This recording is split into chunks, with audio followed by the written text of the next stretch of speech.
Good afternoon. It's great to be alive. We're going to end up calling this council meeting order. Our host council person, Ms. Burns, and the pastor, once they get ready, we'll be ready.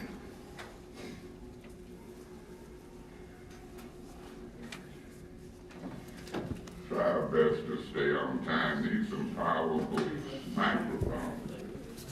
And way back away from it, they better than the city council microphone. Maybe it's what we should be every day. Careful with your wish phone. Everybody ready? Good afternoon again. All right. This is a special city council meeting. Today is Saturday, February the 19th, 2022. It's a little after 12 p.m.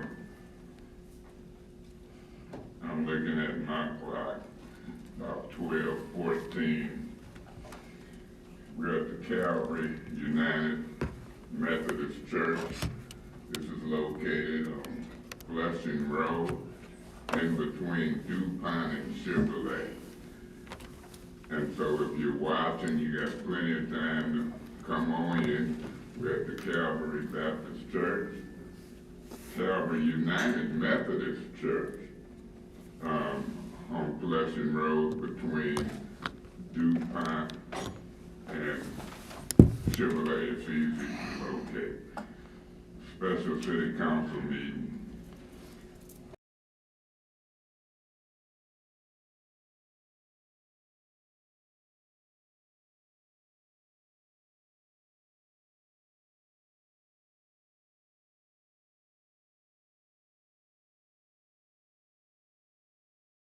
Funds should be spent in the community and other general city business. This meeting is being held at Calvary United Methodist Church, 2111 Flushing Road, Flint, Michigan. I like to call this special city council meeting to order. Roll call, Madam Clerk. Mr. Mays? I'm present. Ms. Lewis? Present. Mr. Murphy? Present. Ms. Priestley? Ms. Winfrey Carter? Present. Ms. Burns? Present. Ms. Herkenroder? Present. Mr. Pfeiffer? Present. Ms. Worthing? Thank you. Okay, it looks like we have 7 out of 9 present. That is a quorum. 5 or more, we will proceed with the business of the citizens of the city of Flint. We usually have a pledge of allegiance, and we'll do that. As far as the flag, we'll pledge allegiance to the flag. Let's stand for the pledge of allegiance. I'm gonna look at the cross. I pledge allegiance to the flag of the United States of America and to the republic for which it stands, one nation, under God, indivisible, with liberty and justice for all. I appreciate Ms. Councilperson Burns helping organize this at Calvary United Methodist. And so now we're at the agenda where we ask for prayer of blessing and any moments of silence. Of course, the city knows that we lost the former mayor, Mayor Woodrow Stanley. And I want to include him in this moment of silence. And if any other council people know of anybody else, I know Ms. Winfrey Carter lost a relative, and you can name that relative. Any other council persons know anybody they want to include a moment of silence, pastor or anybody out there just state the name, and as we do this prayer of blessing and moment of silence on this part of the agenda, we'll recognize them as well. Mr. President, I would like to ask for a moment of silence for the family of Dennis Denard Thomas. Dennis Denard Thomas. A moment of silence will be included for Dennis Denard Thomas. Anybody else?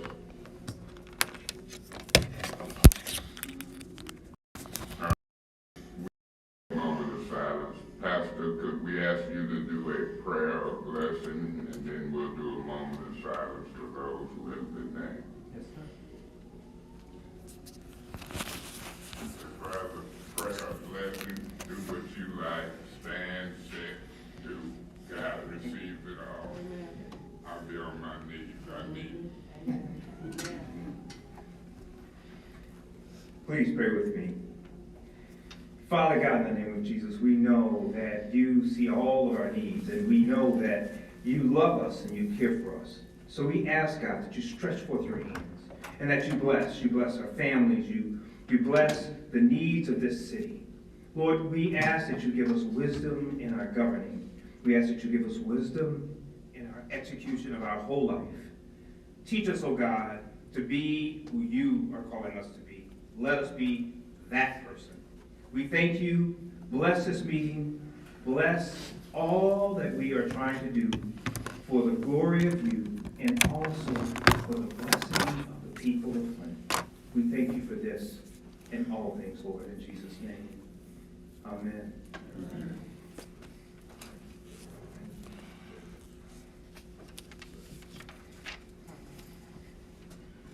Okay, I would ask you to stand for a moment of silence for Dennis Thomas, former Mayor Woodrow Stanley. I'm hearing the flags will be flown at half-mast in both the city and the county. It'll probably be more done. I'm hearing people suggest that we name some things in Mayor Stanley's honor. Let's do a moment of silence for those that's been named.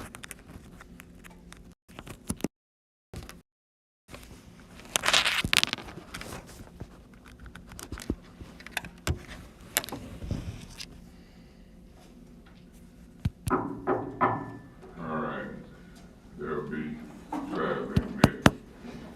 That moves us down to the next reading of disorderly person city code section. I'm going to skip the reading. It's on the agenda. The agenda has been passed out. I'm going to let God handle any disorderly today in this church. I thank you for the power in me and for any peacekeeping officer. Hopefully, he'll keep the devil out of me and everybody else in here as we try to do something decent and in order.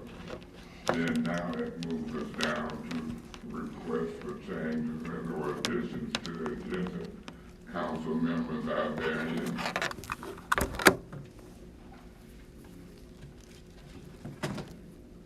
Hearing none, I've got one.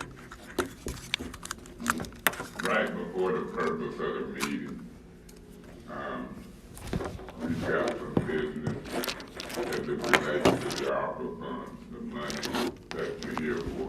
Savina, can you pass out that corrected resolution to the council members?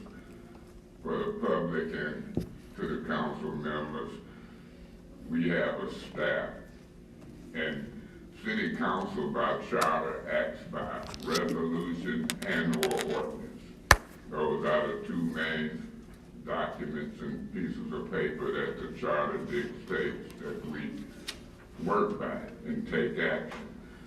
We took action to allocate one of the first allocations of Arpa fund monies the other day for police, fire, public safety, city employees.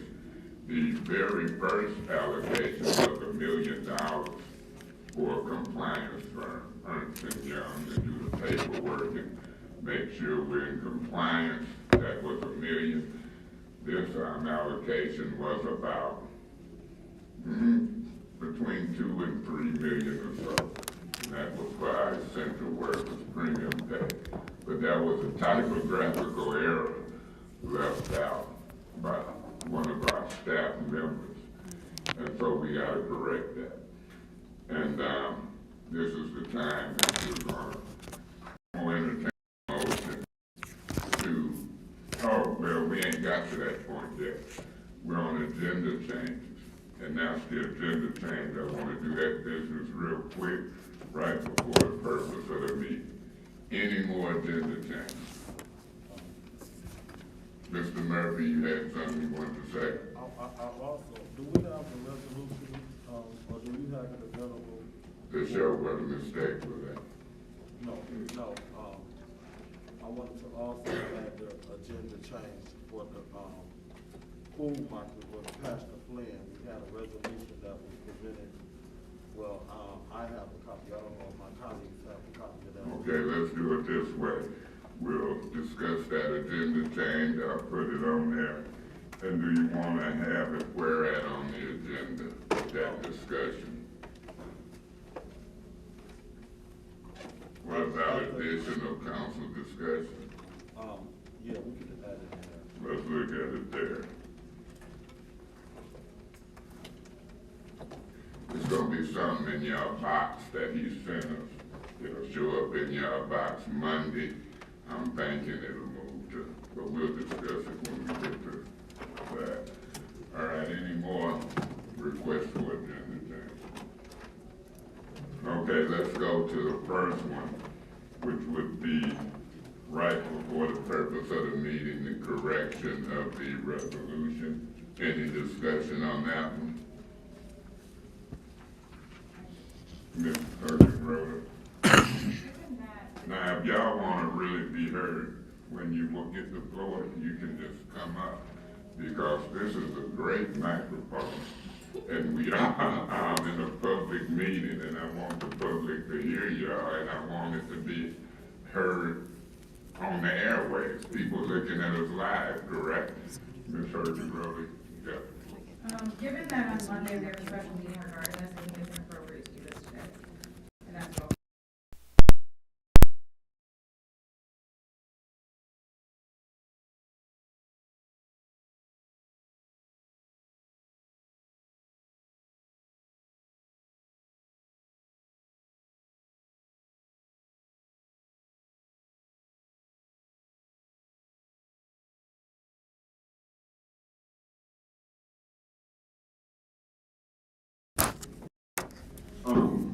I think if it's appropriate for us to make this change, if it you can do it now. This is a special council meeting.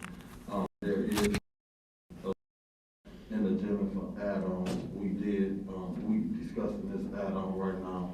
I will be supporting this add-on, and I also will be supporting approving this. And if this will, to the chair through the clerk, if we can correct this today, could you clarify, would it be allow us to be able to cancel the meeting Monday?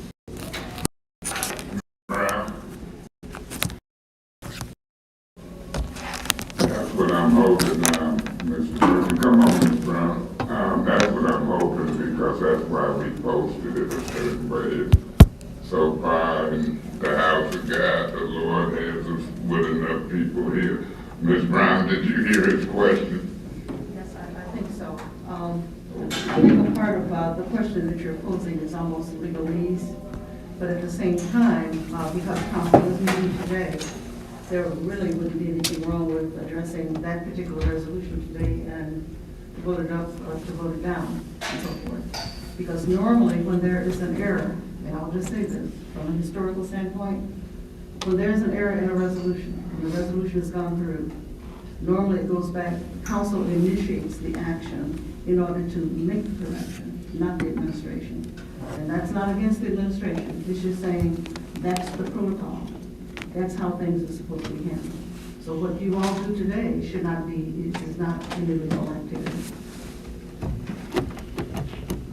And also, Mr. Murphy, there was some discussion about the language, that if they do all things necessary. You know, we've lost the city attorney, the legal opinion, all things necessary should correct the error, Ms. Lewis, but we'll do it the good way in a meeting, either here today, Monday, or today, or Wednesday before committee. I think this is the proper time. Any more discussion on that agenda change? Roll call on the vote for that agenda change, Ms. Brown. On the agenda change, Ms. Lewis, Yes. Mr. Murphy, Yes. Ms. Winfrey Carter, Yes. Ms. Burns, Yes. Ms. Herkenroder, No. Mr. Biker, Yes. Mr. Mays. Yes.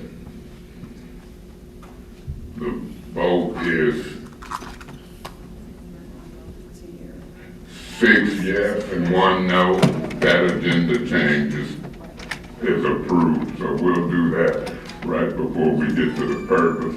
Now, Mr. Murphy, we have discussion on the resolution for the North Flint food market to put it on the agenda on the additional council discussion.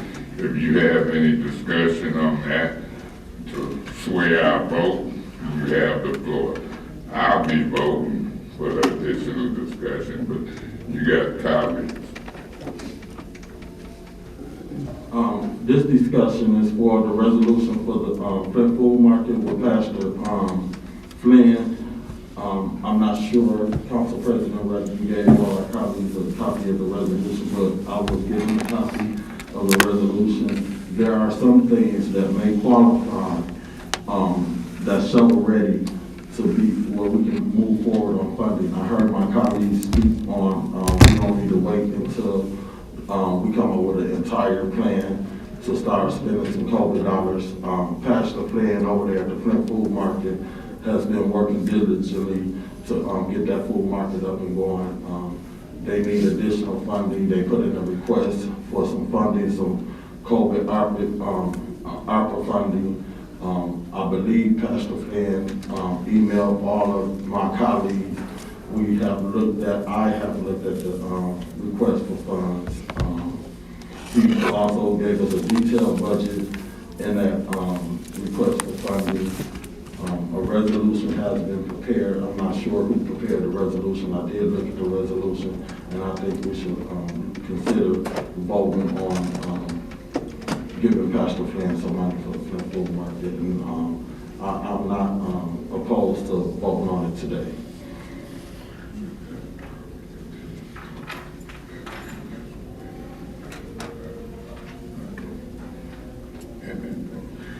Okay, there will be a packet in every council person's box regarding this. It came to the clerk and myself and went to the mayor and different people yesterday.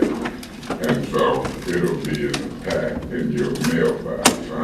Janelle is running copies, whether it's email or hard copy, you'll see. But I've got it with me, so Mr. Murphy can pass it around. He has it now. And then by the time we get to the end of the meeting, that's why I think it was best to put it at the end, because it'll give people time to think and talk. What I'll do at that point, Mr. Piper, I don't know, but at least we'll have some discussion about it if we vote to approve this agenda change. Any discussion on this agenda change, putting that discussion at the end of the meeting? Any more discussion? Roll call on that agenda change, Ms. Brown. Mr. Murphy, Yes. Ms. Winfrey Carter, Yes. Ms. Burns, Yes. Ms. Herkenroder, No. Mr. Biker, Yes. Mr. Mays, Yes. Ms. Lewis. Yes. The vote is 6 yes, 1 no. The vote is 6 yes, 1 no. That agenda change about the resolution regarding the North Flint food market as it relates to ARPA funds will happen after we hear from the public. I'd like to entertain one more motion to adopt this agenda as amended and changed. Mr. Pfeiffer has made that motion. Ms. Hergenrode, you seconded. Any discussion on adopting the agenda as amended and or changed? Roll call, Madam Clerk. Ms. Winfrey Carter? Yes. Ms. Burns? Yes. Ms. Hergenroder? Yes. Mr. Pfeiffer? Yes. Mr. Mays? Yes. Ms. Lewis? Yes. Mr. Murphy? Yes. The vote is 7 yes, 0 no. The vote is 7 yes, 0 no. For those of you who picked up the agenda coming in, those are the two changes. Other than that, we'll stick with the agenda as voted on and adopted. The vote was 7 yes, 0 no to adopt the agenda as amended or changed. If I'm not mistaken, that would take us now to the business of adopting the corrected resolution. And so the corrected resolution is passed out. Is resolution 22018.2. To my council colleagues, the paragraph that had been left out was the whereas right before the it is resolved. That would be the paragraph, COVID premium pay will be paid to qualified public civilian support personnel currently assigned to the Flint Police Department and Flint Fire Department. Is that right, Davina? That's the wrong paragraph. This is the one before that. The president directed, and it would be the one before that. Whereas COVID pay will be paid to qualified police department sworn officers and Flint Fire.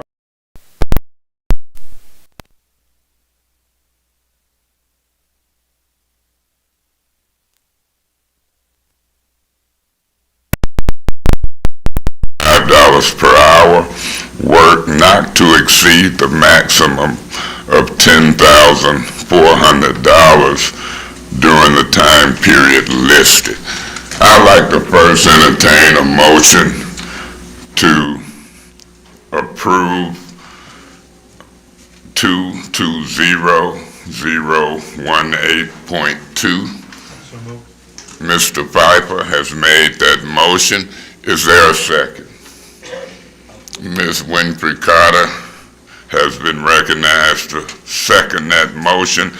Any discussion on this corrected resolution? Mr. Murphy, can you come to the microphone?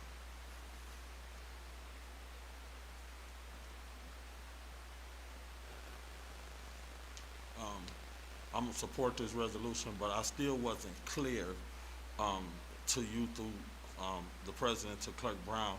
I still wasn't clear that once we pass this, or if we approve this today, will that cancel the special city council meeting that was called by the mayor and the council, where we don't have to have a special meeting because we approving it today. So I need to be clear on that today. Thank you. If I may, let me clear that up. If we approve it today, Mr. Murphy, and to the council, the meeting that was posted and called by the mayor has been posted and called, and it will proceed if there's a quorum.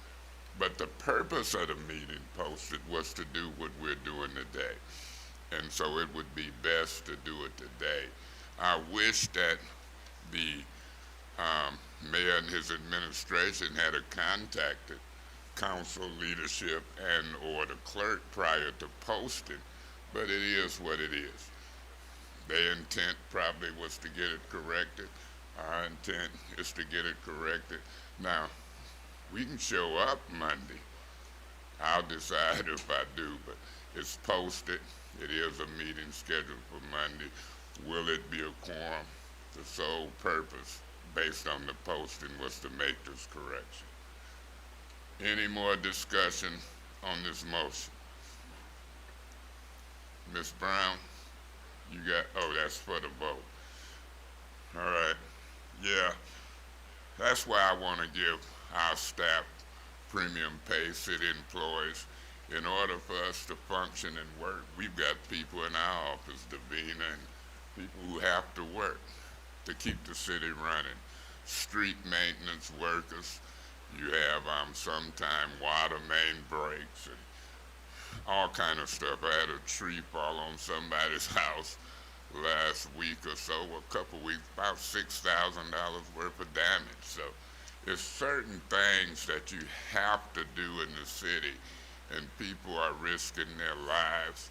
I'm out here at 60-something years old, taking my mask on and off, and you know, I've seen a lot during COVID. So I'm glad to see y'all. We ready to get to the business, but we got to take care of some business and the vote first. Any more discussion? Roll call on the motion to adopt this resolution in order to make the correction necessary. Roll call, Madam Clerk.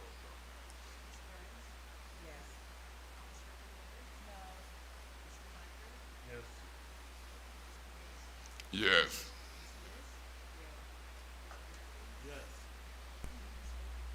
Yes. The vote is 6 yes, 1 no. Resolution, where is that resolution, Ms. Winter Carter? Resolution 220018.2 has been approved, making that correction and rescinding the prior. You got language in there. And so, Ms. Brown, I would make sure that this get to the administration, a copy come Monday, get to the administration, get to the legal department, as well as Mr. Whittaker in finance. Okay, that business is done. Thank you so much for indulging us. Thank you so much to this council for taking care of the people's business in the city of Flint. Let's move on with the agenda. The purpose of this meeting, Ms. Burns gonna be caught off guard because I'm finna give her the flow. She did most of the work organizing this one. I've said to my colleagues, this will be 2 down and 2 more to go. The first one was at Hasselbrink Senior Center. We said we'd do one on the north, east, south, and west parts of towns. And I get a little lazy. I'll let some of my colleagues organize and set up stuff. So we'll have the east side and the south side left. And so Mr. Pfeiffer, Ms. Herkenroder, I'm hearing talk between Nethercutt and Brennan. Deborah Holmes pushing for Brennan. Mr. Pfeiffer have said Nethercutt will make those decisions. The east side, Ms. Priestley looked like she already talking to you about Ashbury Church. And so Mr. Murphy, Ms. Priestley, we'll get that together. Ms. Burns, why don't you do the 6th Ward and the west side of Pleasure? Why don't you state the purpose? And if there's no objection, open up the public input section of this part of the agenda where we at. You feel like it, or you want me to keep rolling on and on and on and on? You have the floor. Thank you, Mr. President. I am not that tall. Thank you, everyone. The purpose and for coming, and I know it's cold, and thank you, Mr. President. The purpose of the meeting is to make sure that we as the council get input from the public. The Arpa funds are for all the residents of the city of Flint, And as a council with all my colleagues, we have agreed to have 4 meeting sessions to where we listen to the public. Your voice matters, and we care. What we have worked on is to make sure we got a form. We did ask for information. I did, and I have emailed and actually asked our CFO for information regarding the process, application process. In our last meeting, we did work together as a council, primarily Councilwoman Lewis and Councilman Mays, together with some other input to create a form. So if you did not get one of these forms, they are at the back. And it is a request for ARPA funds, City Council initial form. This is our form, because we want to make sure that when you're coming to the meeting, that you're getting something out of it, and we have a way to track what it is what it is that you need. So it's got your name, address, city, state, zip, email, your ward number, so it'll go to your proper council representative. Then it has, please check 1, are you an individual, nonprofit, for-profit? Our ARPA categories are economic development, blight, safety, crime prevention. Then there's for homeowners. We have infrastructure, public health, and then we have other. And then write a short description of your proposal or concern, and you can attach additional sheets, or you can write on the back. And then put your amount of money requested. So we will compile everything to make sure we're addressing everyone's needs, because your voice and your opinions matter. We also included some of the information that actually from the Department of Treasury, the actual information from them for reading, so you'll understand what the guidelines are, what we will be looking at, and then also this is the same forms that the Department of our compliance firm, Ernst & Young, will also be looking at. So we wanted to make sure we gave some good information, not based on what we thought, but based on from the Department of Treasury. So that is the purpose of the meeting, and we want to hear from each and every one of you. Thank you, Mr. President. You're welcome. And so, believe me, when you got 9 council people, 5 or more, which controls the purse strings on a regular day, and even with this money, and you're working with them, you better make sure that you're trying to work together. Any other council person want to comment before we open it up to the residents? Anybody? If so, come on and approach. You've got the floor. As I tried to get Miss Lewis, Councilwoman Lewis, she liked for us to say Dr. Lewis. I on purpose say Councilperson Lewis, but I say Dr. Lewis too. But she helped develop this form better than what it was. And so you see the form. Do everybody have the form? We'll call it a Dr. Lewis form. You like that? This lady like you.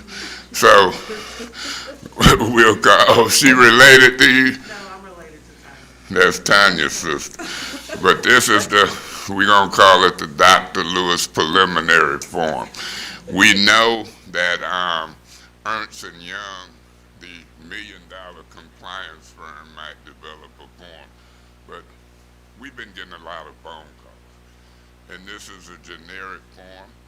I think it's the first form of its kind. Ms. Brown, would it be fair to say you're the official keeper of the records of the city of Flint? So this form will go, if you fill it out, to the official keeper of the records. It will be in the archives. Our intent is to receive a copy, let you give it to any responsible council person or the clerk's office. She'll make copies, and then it'll be transferred to the $1 million compliance firm, Ernst & Young. They will decide if your suggestion or proposal complies. Will be put in categories of which money can and can't be spent. So this is a good first step form. And it's probably historic in the city of Flint for this Arpa money. And it's got a nickname on it, the Dr. Lewis form. So, in the history of this stuff, we'll look back at it, and as we allocate those monies, this is an official form from the council. It might be some forms from others, but I'm here to tell you 5 or more council votes will allocate this money. As we get into addition of council discussion, council, $94 million, 9 wards. Mr. Murphy, you suggested putting the ward designation on here, didn't you? I got a surprise that I want to talk to you about. 2 million each council person in their ward, 18 million, and y'all know y'all wards better than others. We'll look at what y'all decide to do if y'all go for that plan that's going to be pushed. Is the residents ready to communicate with us? Anybody? Okay, I'm going to open up the microphone. You don't have to just write it down. You can talk, communicate. We can talk back with you back and forth. The purpose of this meeting was input. The floor and the microphone is open. Anybody who ain't scared, rise, approach the mic, and feel free to talk to this honorable council, the delegation of the money. Come forward. You can even come up here if that one don't work right. Y'all can't be shy discussing money with us. Come on.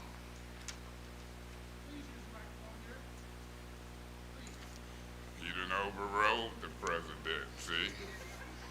I ain't got no secret service. What that president am I? Go ahead, you got the floor. Good morning, guys. My name is Untitled Chapter. I've been with this all my life. It's my first time doing the money on Saturday. My thing is, I was a part of the core program, and I seen what happened. I seen that the money that was generated for Flint, they hired people from Lansing, they hired people from Ann Arbor to run the programs that was supposed to reach the community. We have enough educated people here that I feel like we can do it on our own. Like right now, this seems segregated because it's supposed to be the one idea, so we're supposed to be all together, figuring it out. The unity here is sad. Like the people who don't have opportunities every day came to prison. People who have mental problems. I suffer from PTSD and really bad schizophrenia. So, I mean, it's not known because I'm educated. So they play me like, I'm supposed to be stupid with a mental disease. It's a delusion of reality.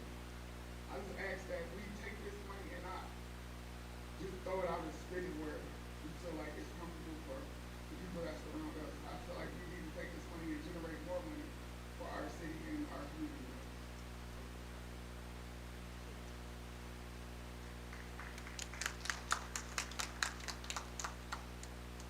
I'll say this, you got one person up here who sure enough agree with you on leveraging money, Madam Vice President. She finna take over, I'll be right back. But I know when you said that, her ears perked up. Thank you. Next speaker. Good morning. My name is Michelle Young. I'm from the 6th Ward. Mayor. First, I want to say any contracts that are given to contractors for infrastructure, broadband, I ask that we have a certain percentage required that city of Flint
welcome your comments and also an email.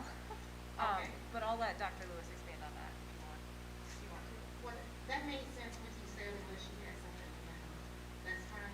Okay, lastly, the people who actually had COVID or long haulers, I really do think we need to give some money to them because that expense is very great. And, I have good insurance, but I have to pay a lot of money out of pocket. And I'm still paying money for it, because if you're one of the long haulers, you have issues. So it would be great if you could help the public with, COVID long haul, or if people have, family that passed away. Thank you. Thank you. Next speaker?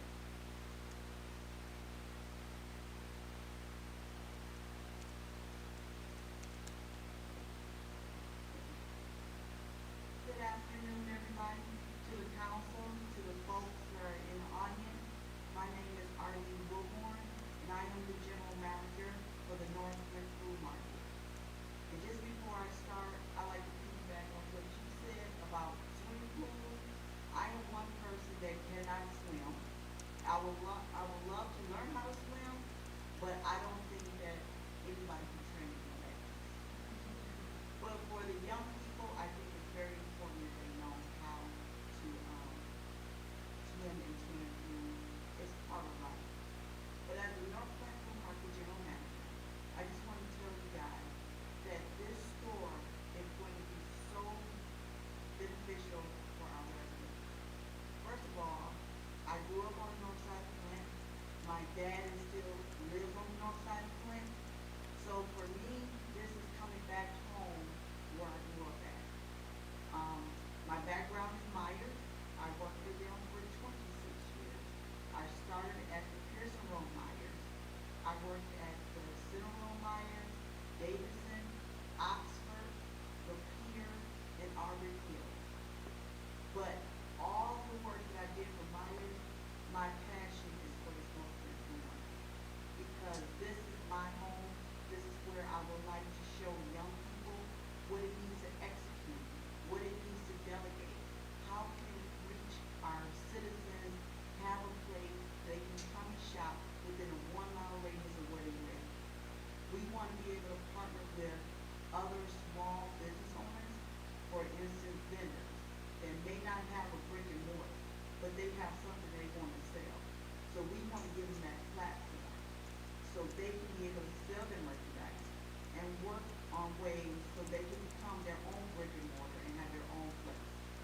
I truly feel that when we all work together in this room, we can accomplish so much things, but it takes teamwork, and that's why I'm here. That's why I retired from Myers, to come back home to help open up this store the correct way, with the customer service that our members of our residents deserve. Because when you walk in the stores nowadays, the parking lot doesn't look that great. The floors don't look that great. They don't welcome you with a welcoming smile. They just take your money and you just walk out the door. We need to get back to the basics when it comes to customer service. So thank you for allowing me to speak today, but once again, we can make things change when we all work together. Thank you. Thank you. Next public speaker? Next, I see movement.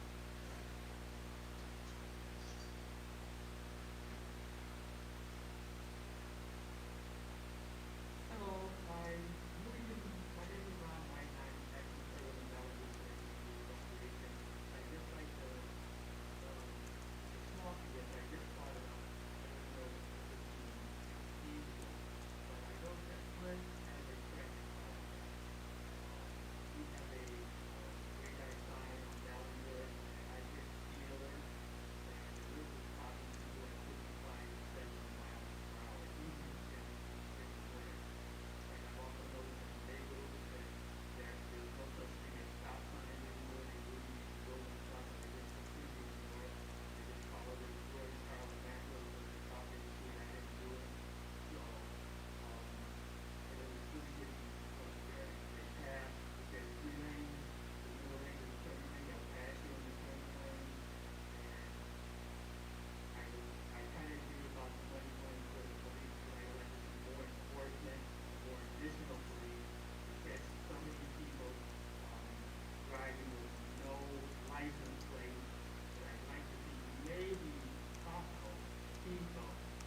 CPR first aid training. I think that is something that will be needed if we're gonna put a swimming pool in the area. The youth will need to know how to perform CPR. So it's just a little something I was thinking of with someone else that spoke. But what I want to talk about, we have developed an employment readiness soft skill workshop. It is a 2-month training, and the basis of this training, we're trying to pour positivity into the lives of our youth. As everybody know, our youth, the attitude and behavior is so aggressive, and there's a lot of negativity. But we want to show them positivity, and we want to do this by collaborating with other companies and organizations in the community, and just offering youth training. So they will get soft skill trainings. They will also get employment readiness training. I heard Ms. Arlene was speaking about the grocery store, and she and I have spoke before. But we want to be able to offer the youth between the ages of 15 through 18 some early work experience, so that they know about work ethics.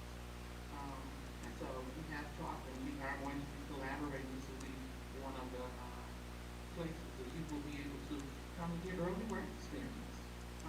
We also want them to know about customer service. If you go to any McDonald's or Burger King or anywhere these days, not good customer service. So we want to be able to teach our youth how to have good customer service. And not only that, a lot of our youth are considered at-risk youth because of the conditions of our area, our neighborhood. And we want to be able to let them know there is something positive. You can't, things positive can happen in your life. But we have to do this with direction. And so all of this is going to be in the training that we're offering. We have connected also with Genesee Health System. If the youth are experiencing any mental illness or anything that's going on, we see a high drug use, a high number of drug use and overdose. A lot of our youth may be suffering from anxiety or what have you, and it may or may not be because they were exposed to the lead. But for whatever reasons, we want to make sure we have those resources available for the so they can prosper and have a positive life. Not only that, with the resources, and we talked about the jobs, we want to also be able to connect them to employment. Not employment, but to trainings and education. Some of our youth, they don't know how to apply for college or do an application. So we want to be able to offer those resources to the youth. We are going to meet the youth where they're at, and so we're planning on going from one part of the city to another. So we're going to start first at Joy Tabernacles at the Urban Renaissance Center, and that's going to be where we're going to hold the first training at, and then program, and then we'll move all over. I really want to touch the east side. Seems like the east side goes forgotten so much. So I have reached out to the Hispanic center there. We're going to touch the east side and all over. We're going to meet the youth where they're at physically and also mentally, and help them to build positivity, pour positivity into their lives, and build up their self-esteem, and help them get a direction so that they can have a positive future, positive pathway for their future. And so we are asking for some of the Arpa's money in order to make this happen. Of course, we're going to need mentors. We're going to need, we may even need recovery coaches, just a variety. And so we are in need of money as well to make this happen. So thank you so much. Thank you, next speaker.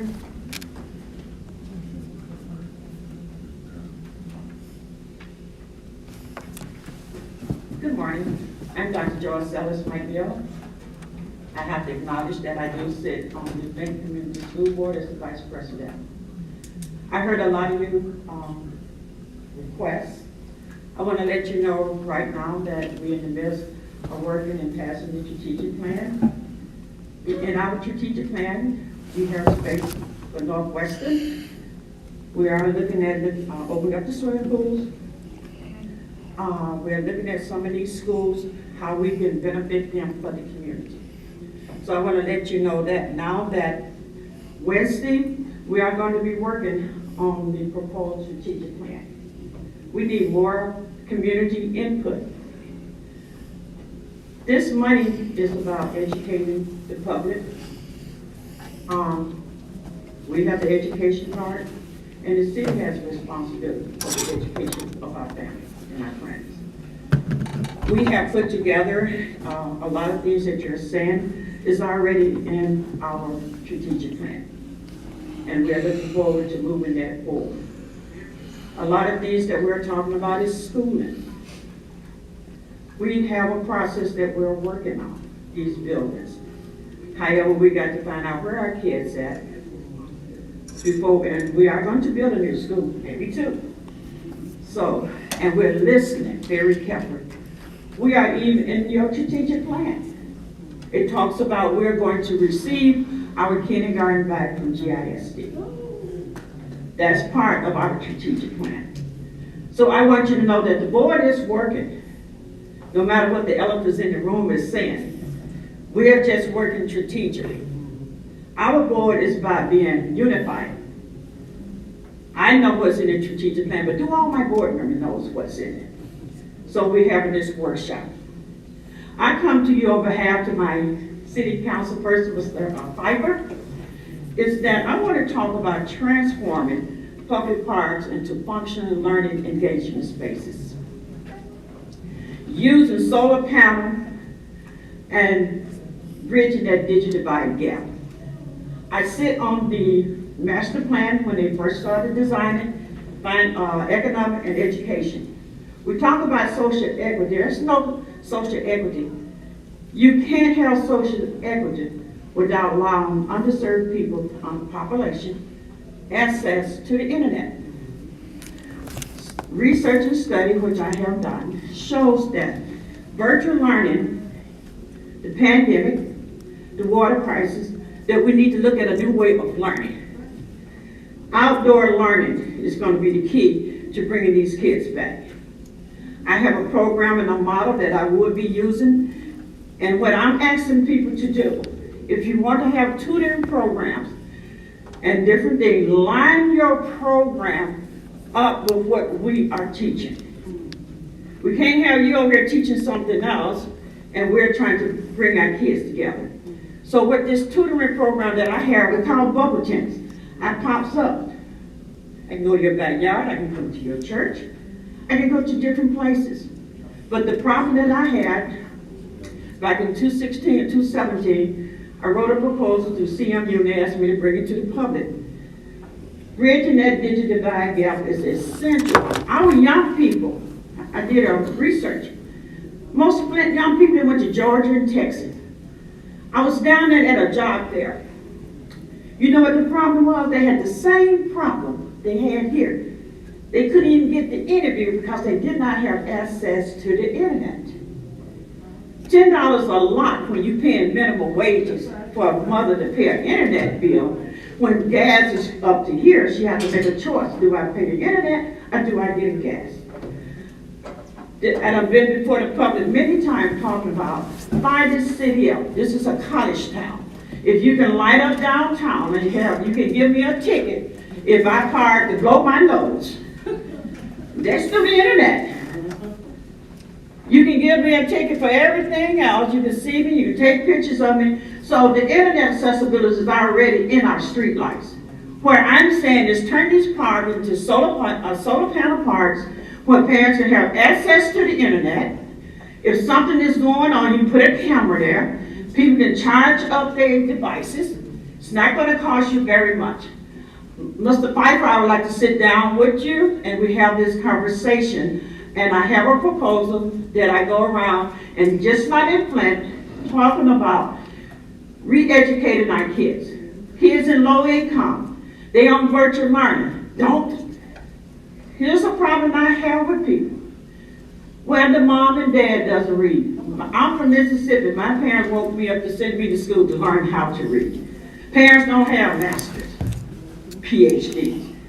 Teachers have them. But we as a community can help bridge that gap. One of the things I think that the city needs is a parenting advisory board. Our superintendent selected an advisory board with parents in it. He has a right to select who he wants to select. The board cannot make that decision. Our superintendent makes his own decision and chooses his own advisory board. The advisory board advises the superintendent, not the board. So I say this, you guys probably need someone to create you a parenting advisory team to help you move this city. We don't see any parents and kids in here having a voice. So that is why I'm here to let you know that come Wednesday, come hear all the great things that we are planning on doing. Open up swimming pool, the learning center, GISD, I think that's the learning center over there. Tutoring, we're gonna even be using, I'm requesting, we're gonna use some of the neighborhood community groups. And we're gonna fund your group to come in and teach after school program. The board does have the power for that. So I wanna thank you for your time and come to our board meeting. Thank you. I appreciate the invitation that Chris Del Maroney, and I appreciate attending the meeting y'all had just the other day. And so we're already there, we're listening, we're ready to talk about partnership and relationship. So board member McNeil, thank you. I see another board member here, Chris Del Maroney. I see one of the members of the Ethics and Accountability Board, Mr. Joe King, Pastor.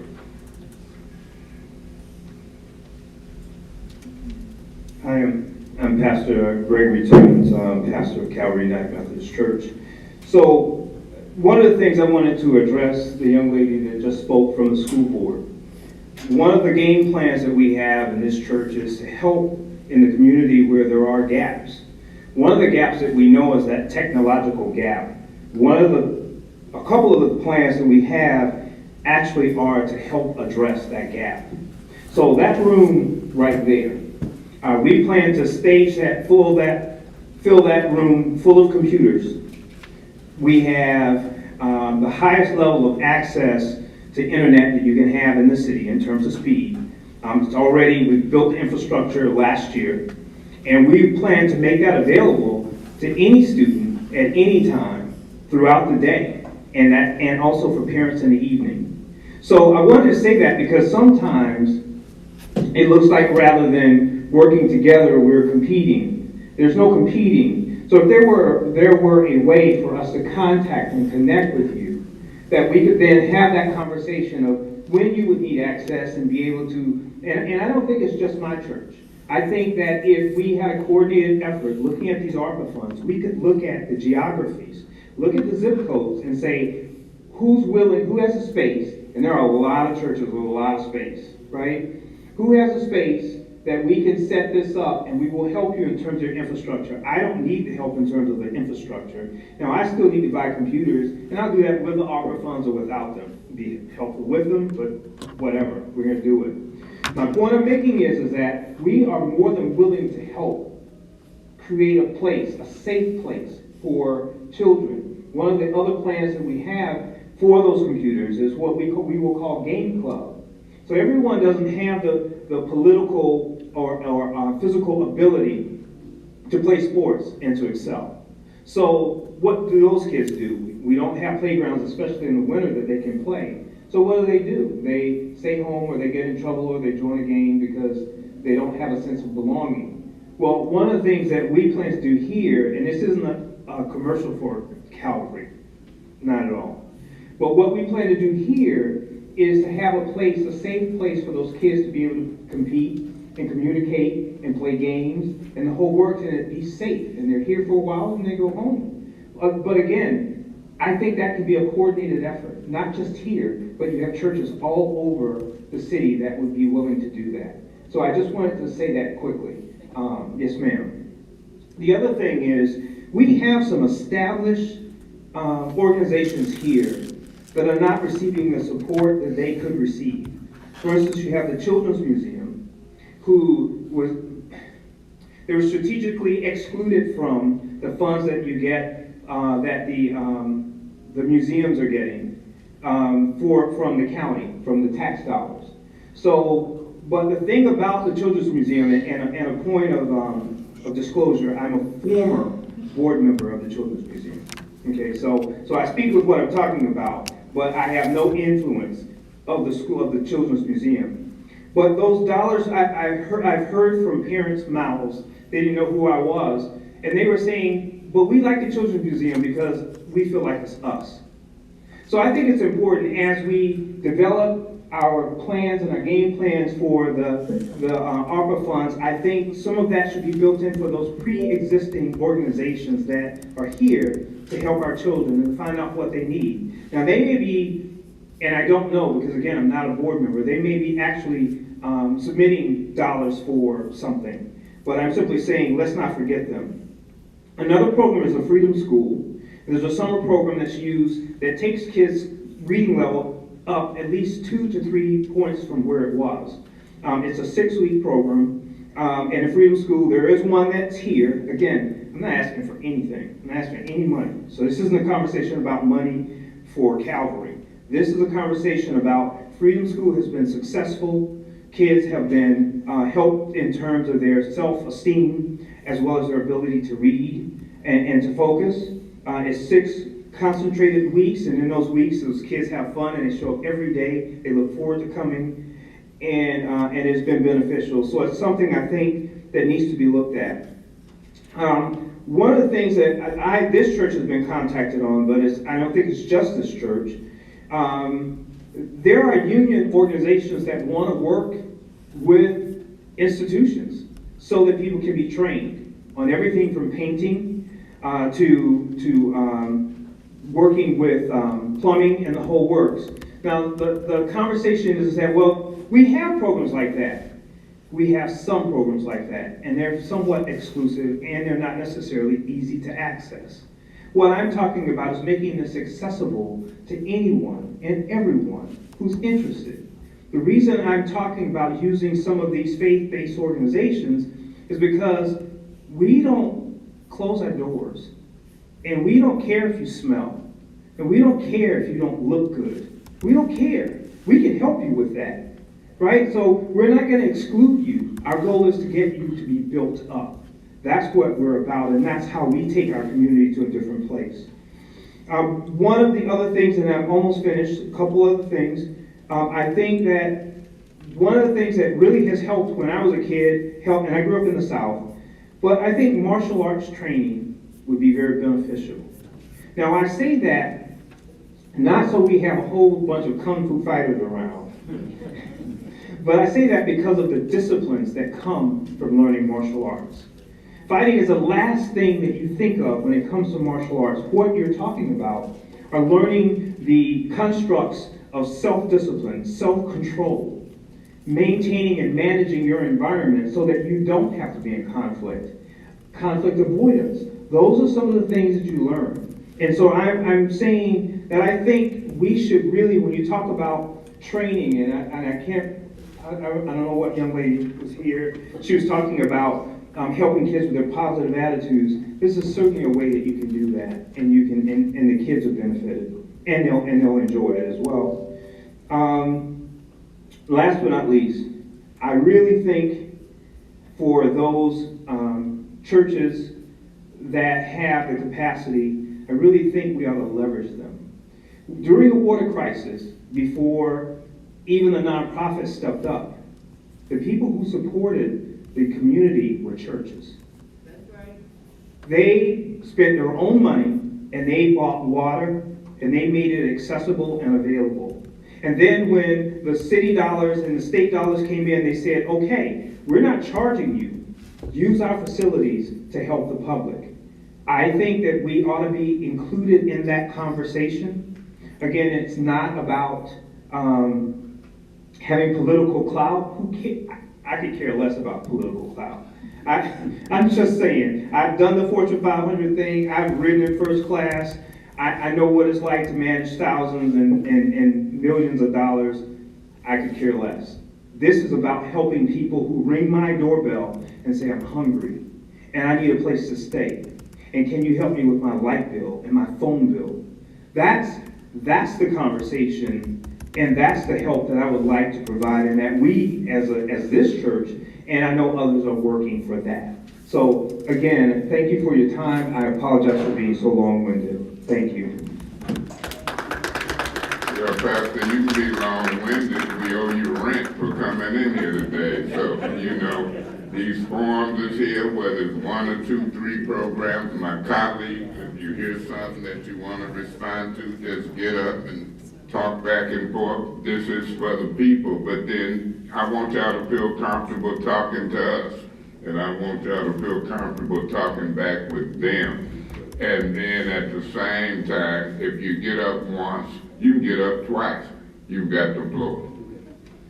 Hi, my name is Melvin Scott, and I've been a citizen here in Flint for my life. And I see a lot of stuff that goes on, and see a lot of things that need to be corrected also. You know, just mention that, you know, dealing with this pandemic, I guess there's a lot of things that a lot of people trying to correct and things like that to make it better, you know, because of the pandemic. But a lot of things we cannot do.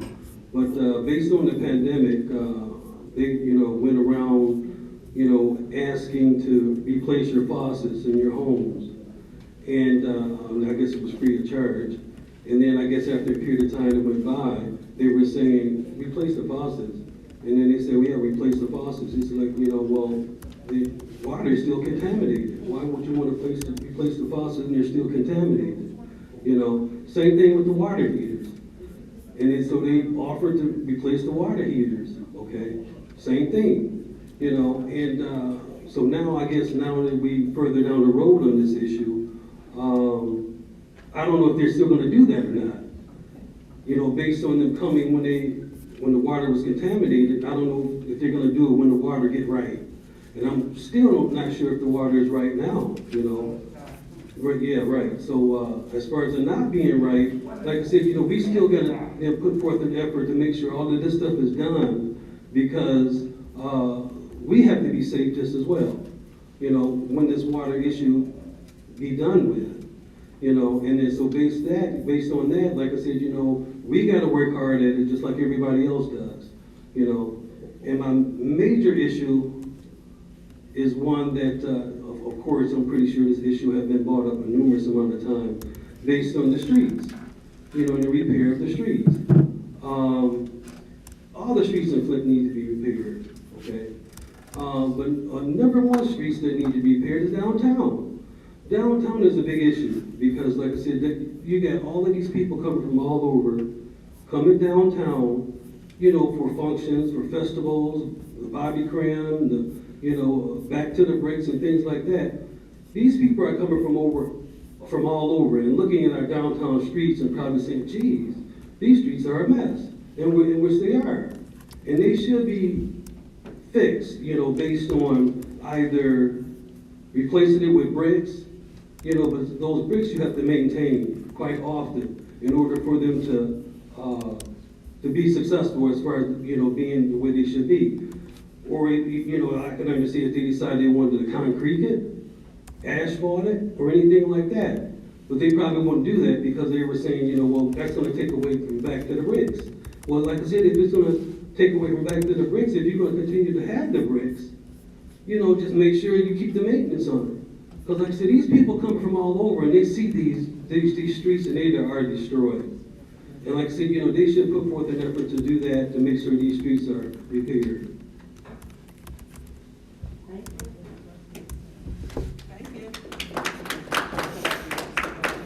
All right, and when y'all talk to us, don't forget, write it down, put it on record, and leave it with us.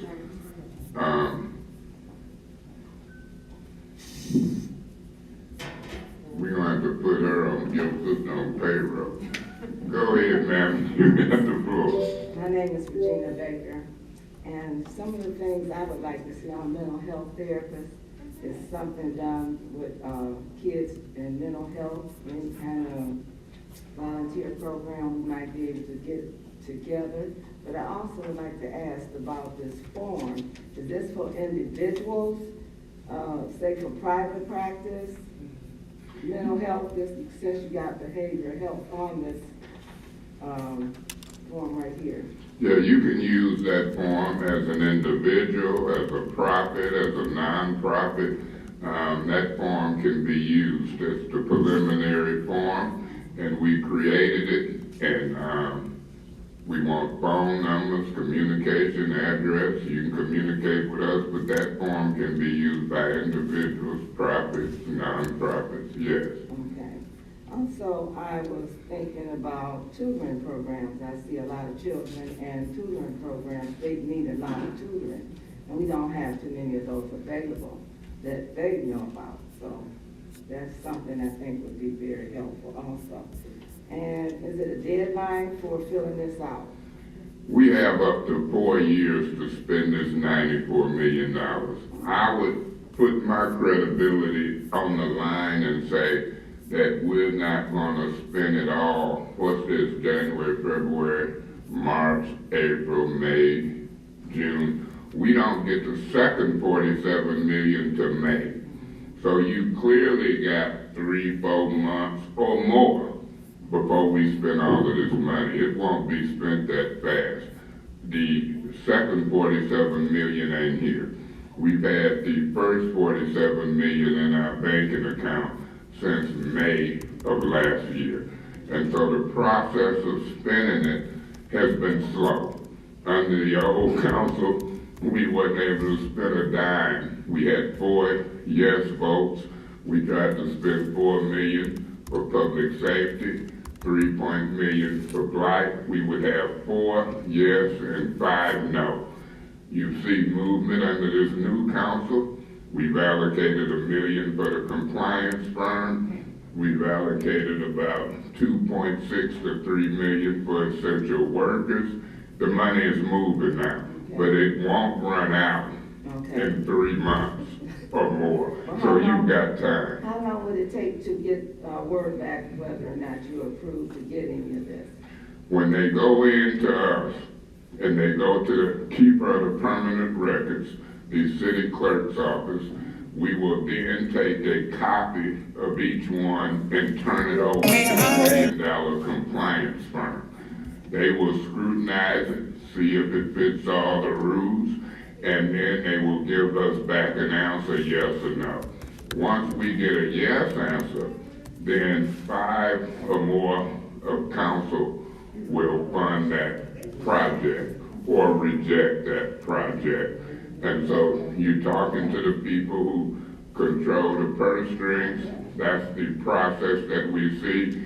And if that $1 million compliance firm don't do what we want them to do, they won't be rehired for the next year. Keep in mind, the mayor and his administration wanted us to hire them for 5 years at 4.9 million.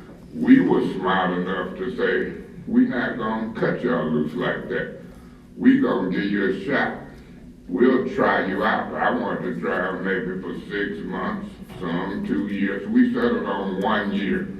So when them forms come in and we turn them over, if they too slow, if they ain't giving us a yes or no answer, they won't be around long.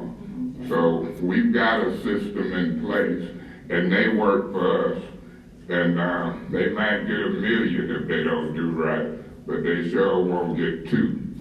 Okay, another thing before I leave, we have a lot of gunshots that go off in the neighborhood, and I would like to see something like the shot spotters. They talked about that could tell where it came from. Do you know if any of that is in the second ward, or is this something what? I can assure you that it was a council person on the last council, and that was something that she championed, the shot spotter, and then cameras in different locations. Fortunate for us that that council person who championed that didn't get beat. That's Miss Jerry Winfrey Carter. So we tried to pass that packet in that $4 million packet 1.2 million for cameras and whatever the amount was for shot spotters. And so you got a meeting of the minds with a veteran council person, and I agreed with it too. And so believe me, in the crime prevention allowable expenditures, we want cameras, shot spotters. I wouldn't care if they cost 2-3 million to put around the city. Crime prevention is high on some of our lists.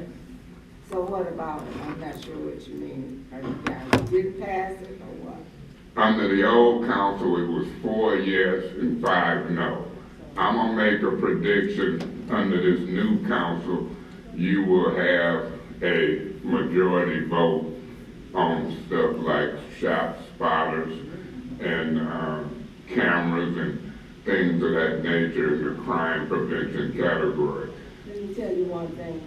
One reason why I feel it was needed, and this is personal, because one day I had my little 7-year-old granddaughter with me, and somebody was going down the street shooting.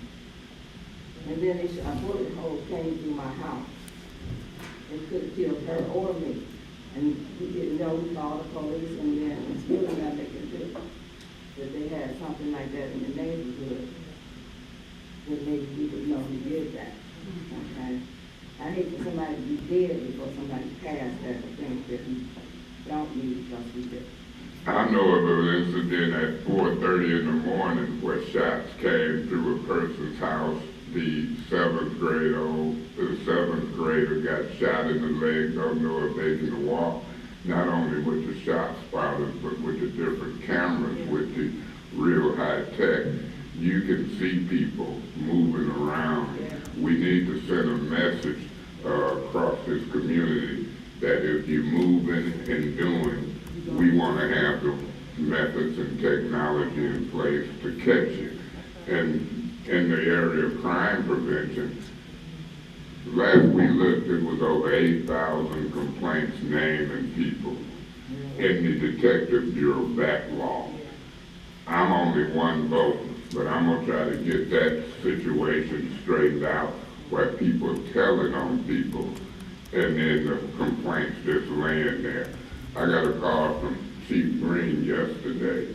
He even wanted us to fund a witness protection program, and we'll be talking about that. So that whole crime prevention piece, shot spotters, cameras, what we need to do, keep talking to us. You've got the floor. Well, hello everyone. I'm so glad that you all are here. Thank you for all the work that you're doing. And I'm not saying that to get any brownie points or anything, but I am saying that because I do appreciate your time. I'm Sharice Stapleton. I'm going to state who I am today because I've been forgetting to do that. I provide a parenting program which offers a trauma-informed approach to parenting. During this time right now that we're in, if we don't get a handle on parents, our children, they're just going to continue to do what they're doing. But if parents don't have an outlet or ways to even understand why they may be feeling the way that they're feeling, they're in a pandemic. We're all in a pandemic, and people are living to survive, right? So before I talked about, and she kind of bounced off of a lot of things that I said pertaining to parks and outside. Outside is going to be our thing moving forward. Having the proper materials outside for families to be able to do things together. If we want children and families to learn how to do things, we have to have the necessary tools for them to be able to do it. I always refer back to Grand Blanc and Davidson. The reason why I do that is because when I go out there, I see nice things. I see really pretty things. I want to see those really pretty things in my city. I want my children to be able to see and play with nice things. I want parks to be able to have the right kinds of equipment for children who have cognitive delays, children who are disabled, so that they can live out a life and to be productive, because this water is what made half of them the way that they are. So since that happened, we have a right, we have an obligation to make sure that they live out the rest of their lives better. Okay, next, the housing. I'm just asking, I don't know how this works. I know that they said that this money is supposed to come in and it's only supposed to, it's not supposed to stay long, it's just supposed to come through. But we need affordable housing for people who've been provided resources to live. There are people who have vouchers that have nowhere to live and they can't use them. I'm thankful that the state has decided to allow them to keep them for as long as they can. But if there's money to build houses, to build, I mean, I'll even say build the tiny homes. But to provide spaces for people to live. It's people that are living their lives in a shelter. Say that. So if we think about that, and I know that everybody has been through things, because I have too. But my whole thing is for not to have children to have to suffer because of the mistakes that adults make. Thirdly, I'll talk about the tarps on houses. I'm going to continue to talk about that because there are older people who cannot afford to take care of those things. They can't. Please help them, please. Lastly, I'll talk about B. I am a grassroots program that provides family-centered programming. And I've been doing it ever since this pandemic started. But to let you know that we need programs to help families to learn how to be a family because they don't know how. Okay, we'll talk about cooking later, but that's my little 5 minutes. But thank you, Councilman Mays, because I live in your ward.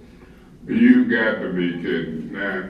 Ain't you related to a council Yes, person? sir. If you can't get her to sponsor some of your ideas, you should just divorce her from being a sister. Don't put my sister. Don't do that. She helps me. That's why I'm here. I'm here because I'm not gonna ride on her coattail. Well, right? You can ride on your councilman's coattail. You can ride on her coattail. I'm being sarcastic. You got access. And everybody's got access. Put some of that stuff on paper. I would love to see, you know how you got them empty lots? I would love to see us build a new house with some of this money to demonstrate what can be done. Housing qualifies. Well, I want to provide 4 opportunities in the summer for children and families. That's a big thing. Family fun days for the city. And that means everybody in the city can come. We were at a council meeting where this man said, I want to see people, he said, I want to see people like you in my neighborhood. So what that tell you? He don't see nobody like me in his neighborhood, but he want to see that. So if that's the case, we need to be all coming together so we can all do this thing together. Will you put some of that stuff on the form? I sure will. You mad at me for the way I talk? Not at all. All right. I appreciate you. All right. Thank you. First ward in the house. Ma'am, you've got the floor. I'm Nancy Schweitzer, and I wanted to second the motion about needing a lot more money for home repair for senior citizens, for low-income people in general. Really, that's a need, a great need, so thank you. Man, I wish I could talk short like you. You made a powerful impact. I'm hoping we get people lobbying for housing and homes. Thank you so much. You've got the floor. Hello, everybody. My name is Donna Reedy. I was born and raised here in Flint, but after I left college, I didn't come back for just for a little while. I've been here 3.5 years now. I was here to take care of my mother, and she passed away about 3 weeks ago. So, I've been in torture of whether I wanted to stay here or whether I wanted to go back to Atlanta where my business and my home is and all those things. But when I saw what's happening in this room, it just touched my heart so much that I couldn't sit there and not say anything. I created a program called the Smarty Pants Chefs, 2005 here in Flint, Michigan, in Doyle Ryder Elementary. I have taught nutrition in every school in this city except for Carpenter Road. When people are talking about the conditions about the streets and things like that, a lot of children never leave beyond 5 blocks of their home. I'm still living in Atlanta. I believe that I can do both things. I can be in Atlanta and be here too because of the internet thing that we have now. It's breaking my heart that I'm listening to all these things because I remember Flint Park and Safetyville and all those things. And whenever I talk about my childhood, that's what I remember. But these children don't have that. One little boy I met here, he would get off of the bus 4 blocks away from where he lived because he didn't want the children to see that the house next door to him was burned down and the other one was torn down, but not all the way. And so kids would ask, which one of those do you live in?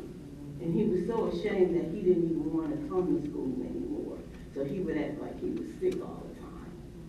There's a lot of things that I believe that I could do here because I lived in the north, which is here. I've lived in the south. I'm in Atlanta right now. I've been there almost 15 years. And I've lived in the west, in Arizona, and in the east in Washington, D.C. So I've seen a lot of things, but I've never seen the place that I remember Flint being, with the community education. There would be no after-school programs in any place in the United States if it had not been for that particular program to start here in Flint, Michigan. So everybody across the nation has after-school programs because the community education started right here in Flint. So I was trying to find out why did they let that go? Why did they tear that down? Remember when we had Bridges to the Future? That's when I created this Smarty Pants Chefs. I want to say that Smarty Pants Chefs now is recognized as a mobile food education program. I'm the first black female to create her own curriculum that deals with health disparities, not just in color, but in ethnicities and all the other things that they put behind problems. I did that here. I came back here for my mom, but at the same time, my mom was pushing me to get my program out here in this city. I want the kids here to know that good things come out of Flint, and we can still do that. So I am the first and only, like I said, black female in America that has this kind of program. I was like shocked because I was like, what do you mean in America? They said, you have the only program like that around the world. When you see a lot of incidents with the kids' behaviors, some of them is not just the lead that was here now. The lead was here a long, long time ago. They're just not seeing it or recognizing it. That's not true. But they're trying to address it, but just not at the level that they understand how it's hurting the children. Then the other thing is that there's no competition. This is going to sound bad, but for Michigan State to always be the one to do all the nutrition type programs for the after school programs in Flint, do they take people from the community or are they just students that are trying to get their grades? I want to be the kind of person that is creating things that children hear, and as they grow up and they grow into young adults, they can understand about the health issues that are in their households, the health issues that they can help themselves if they knew what to do. Instead of all those little hot things that they eat all the time, Takis. I think they're called Takis. These kids, they don't understand that. And when you have a lot of problems with the boys, and now the girls are quite aggressive, but the boys if you give them cereal early in the morning, and it has, like Pebbles or, Fruit Loops or something like that, and it has the colored cereals, those things mess with the neuroscience in those children's brain.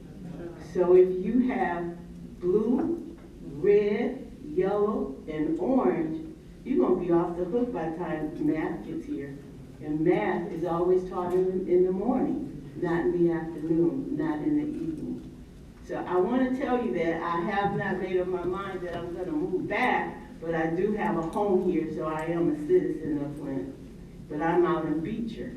So does that disqualify us for having after-school programs brought here?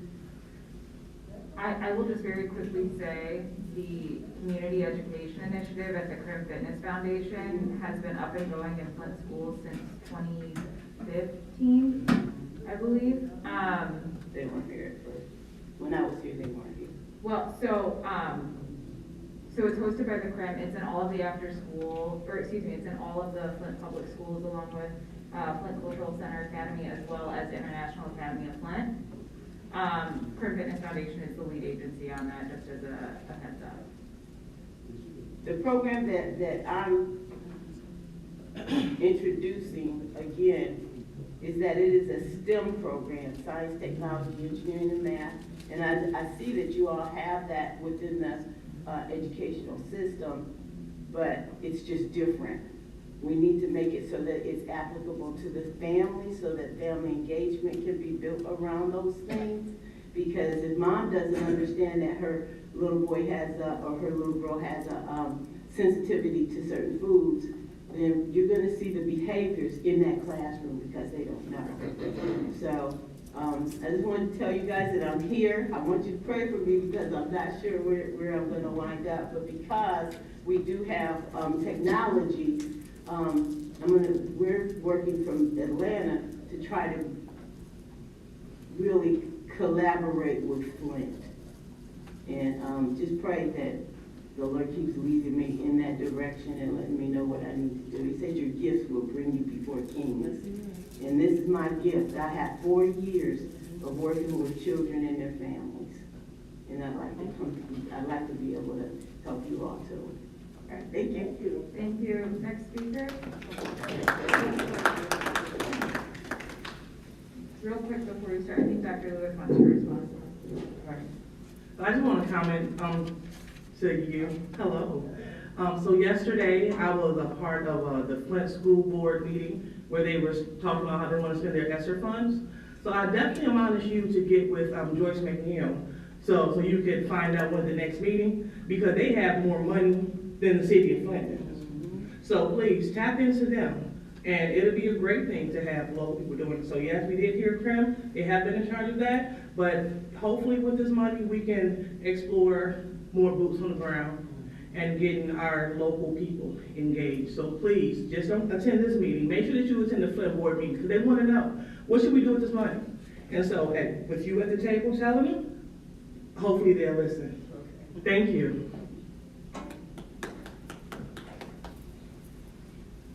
Go ahead and tell us your name. My name is Michelle Merritt. Go ahead. My address and all that? No. Okay. All right. I'm a retired engineering officer. I am from Flint. I moved away. I moved back about 4 years ago. I've lived in New York for 12 years. I lived in Atlanta for 4 years. When I moved back here, I moved back from Nashville, the Nashville area, Clarksville. And Clarksville is listed as one of the top 10 fastest growing cities in the country. So I say all that to get to this point. When I look at Flint and what it's not doing, the administration and the city council collectively are operating at a very low level. And the people of Flint deserve so much more because in my lifetime, I've watched Flint decline from being the best city in the continental United States to live in to, with the disinvestment, with General Motors leaving, with, the school system being the best to being the worst, a lot of decline, too much decline. in the city. So I've written down 10 things that I believe are important for moving the city forward under these ARPA dollars. If there was good planning, these things could be implemented and move forward, and the fruits of that activity could be realized within 18 months if there was good leadership and good management, which right now I'm kind of not so sold on the idea that there is. But Flint is so far behind in things it needs to be doing that I guess Flint's got a feeling that it's first. And so I'm not kind of even in the race anymore. So the thing that I've been doing over several decades is looking at Toledo, Lansing, Kalamazoo, different cities that have similar land masses, you know, and actually have taxable, the general funds are over $1 billion every year. And their level of functionality is a lot different than what happens in Flint. And that gives a good, for me, a better barometer of what should be taking place. But one of the things that I haven't heard recently in any of the city council meetings is the issue of why the population declined by 21% over the last 10 years. So I would like to know the number of deaths, the number of people who are sickened, how many people have moved, how many people who have moved and died. And, you know, looking at this ARPA money, if you divide the 34 square miles of Flint into, you know, the $94 million into the 34 square miles, it only works out to 3.4 or rounded up to $4 million per square mile. So to take care of the underground utilities, the black water, the gray water, the potable water, any electrician, electrical utilities, cable, and whatever you're gonna do with the Wi-Fi or whatever, you know, really $4 million per square mile really isn't a lot of money. So, you know, having, looking at that in that aspect, I just really hope that there's a lot of care that's taken into placing these dollars. So the other thing I wanted to mention before I go into my 10 things is the loss of representation. So we don't have a 34th state representative anymore, or we're losing that. What's going on with Congressman Kildee, and I attended the meeting that Mrs. Inez Brown had regarding the redistricting of the 5th ward, the 9 wards. And I have a lot of questions of how the city of Flint's going to move forward, because along with their redistricting, there needs to be some restructuring of things. Things need to be managed, and I don't know if that is actually taking place. So with that, I'll go into my 10 things. Number one, the population of Flint needs to increase. So there's 500,000 people who live, approximately 500,000 people who live in Genesee County, but only 20% of the population of the county actually lives in Flint. And before the water crisis happened, I heard one of the engineers at the water plant on Door Highway speak, and he said that the underground infrastructure, which nobody thinks about, needs to be at 60% capacity at all times. So the thing that ends up happening is with the change in weather, with the heat and you know, the cold, and then with the vibrations of the traffic, what ends up happening, their volume is not there. That leads to the deterioration of the streets. So we've already heard people talk about the potholes and so forth, but if there's, you know, 540 something square miles of roads or whatever, you know, we need to pay attention to that, because, you know, we all like the roads. City of Flint has been planned out as actually one of the best planned cities with the roads, but we have a problem with the deterioration. So if the population is increased, that would take the current volume, which is probably at maybe 30%, that's the estimation, back to the 60%, which is what is going to be needed to actually keep these further problems if the roads are repaired. Because if the roads are repaired and the population doesn't decrease, it still will have a continuing effect. So the second thing I want to say is new development. There needs to be new development. So the dysfunction with the city hall, every developer, when they decide they want to come into an area to do business, the thing that they look at is how the city council operates and how the administration operates, because time is money. And so if it takes a lot of time for things to get done, they're like, I'm not gonna get my money sucked into something that they can't control. And so how it impacts the overall development, if my banker is telling me that they can't give money away fast enough outside of Flint city limits, they are building, but they're just not building in Flint. I go to other cities and they're building up. Flint's like the only place where it's not moving forward. So, you know, I say that to get to this final point on my second issue, is that new homes cure blight. Maybe I'll say it one more time. New homes cure blight. The wonderful woman who spoke before me, she spoke about the need for housing. You know that people need someplace to live.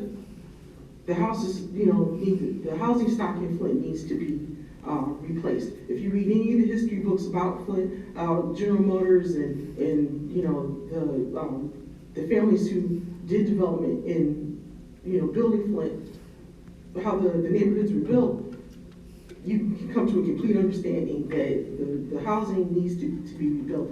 And that can't be neglected. You know, keep, you know, saying, oh, we're gonna cure blight, but those are empty statements. So, the third thing is removing the redlining.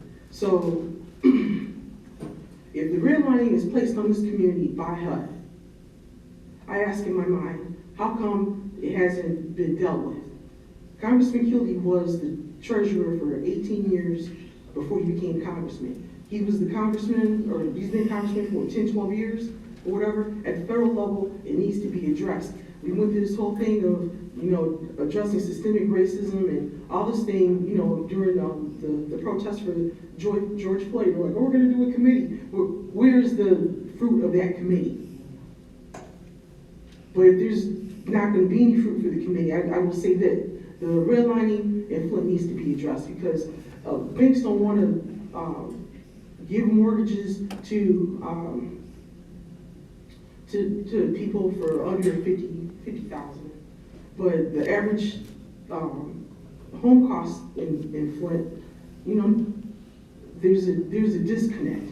So with people wanting to move to Flint, they want to do new construction or whatever, they're going to run up against the problem getting financed because of the redlining. I'm just saying that we can't talk about all the rest of these things and not address that part. And at the federal level, I believe it should be looked at. So I'll get to my fourth point, which goes to what I already spoke about, increasing the population. I've got a list of 25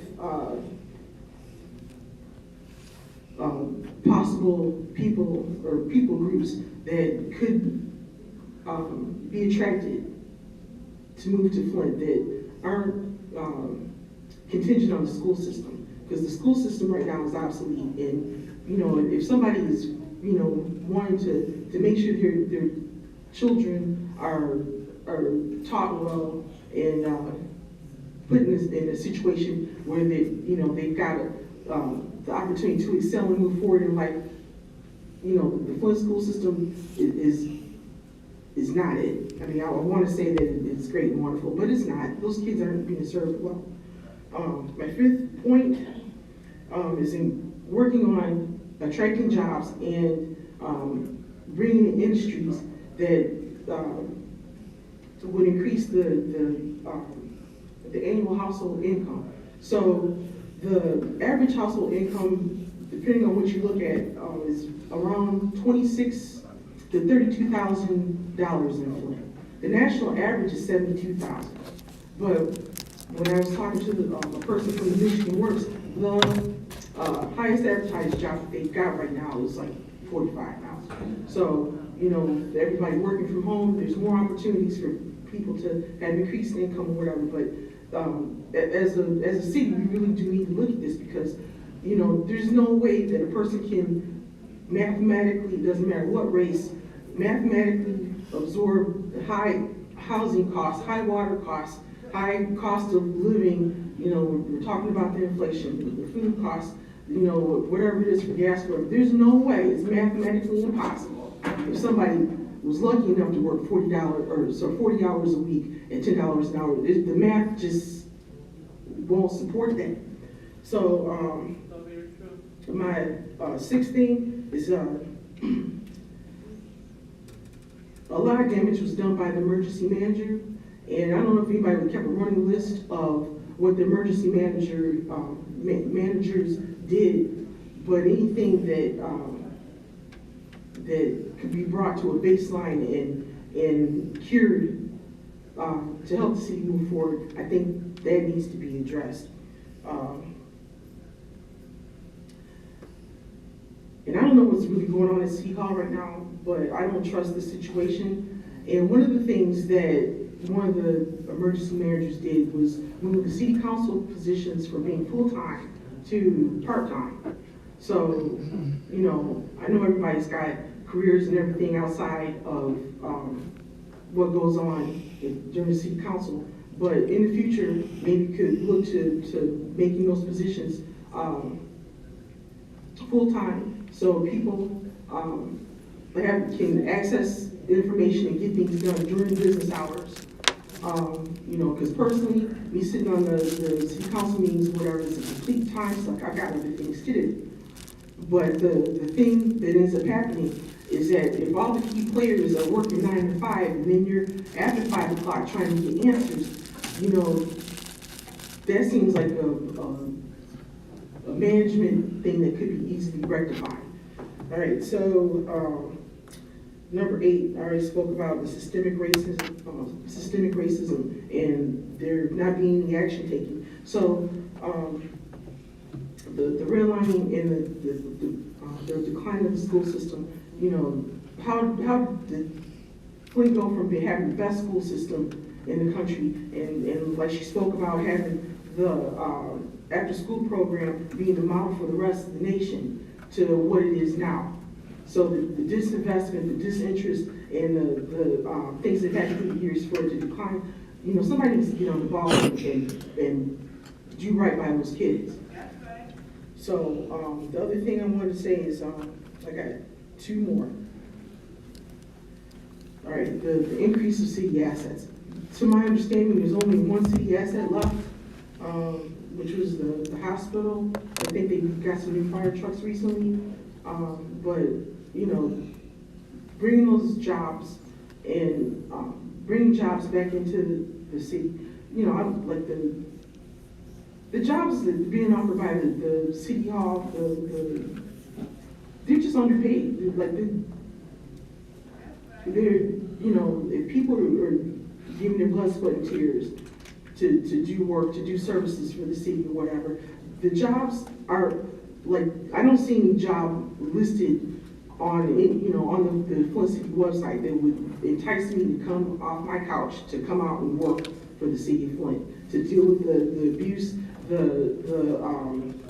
you know, chaos that happens. You know, everybody needs to work. I get that part, but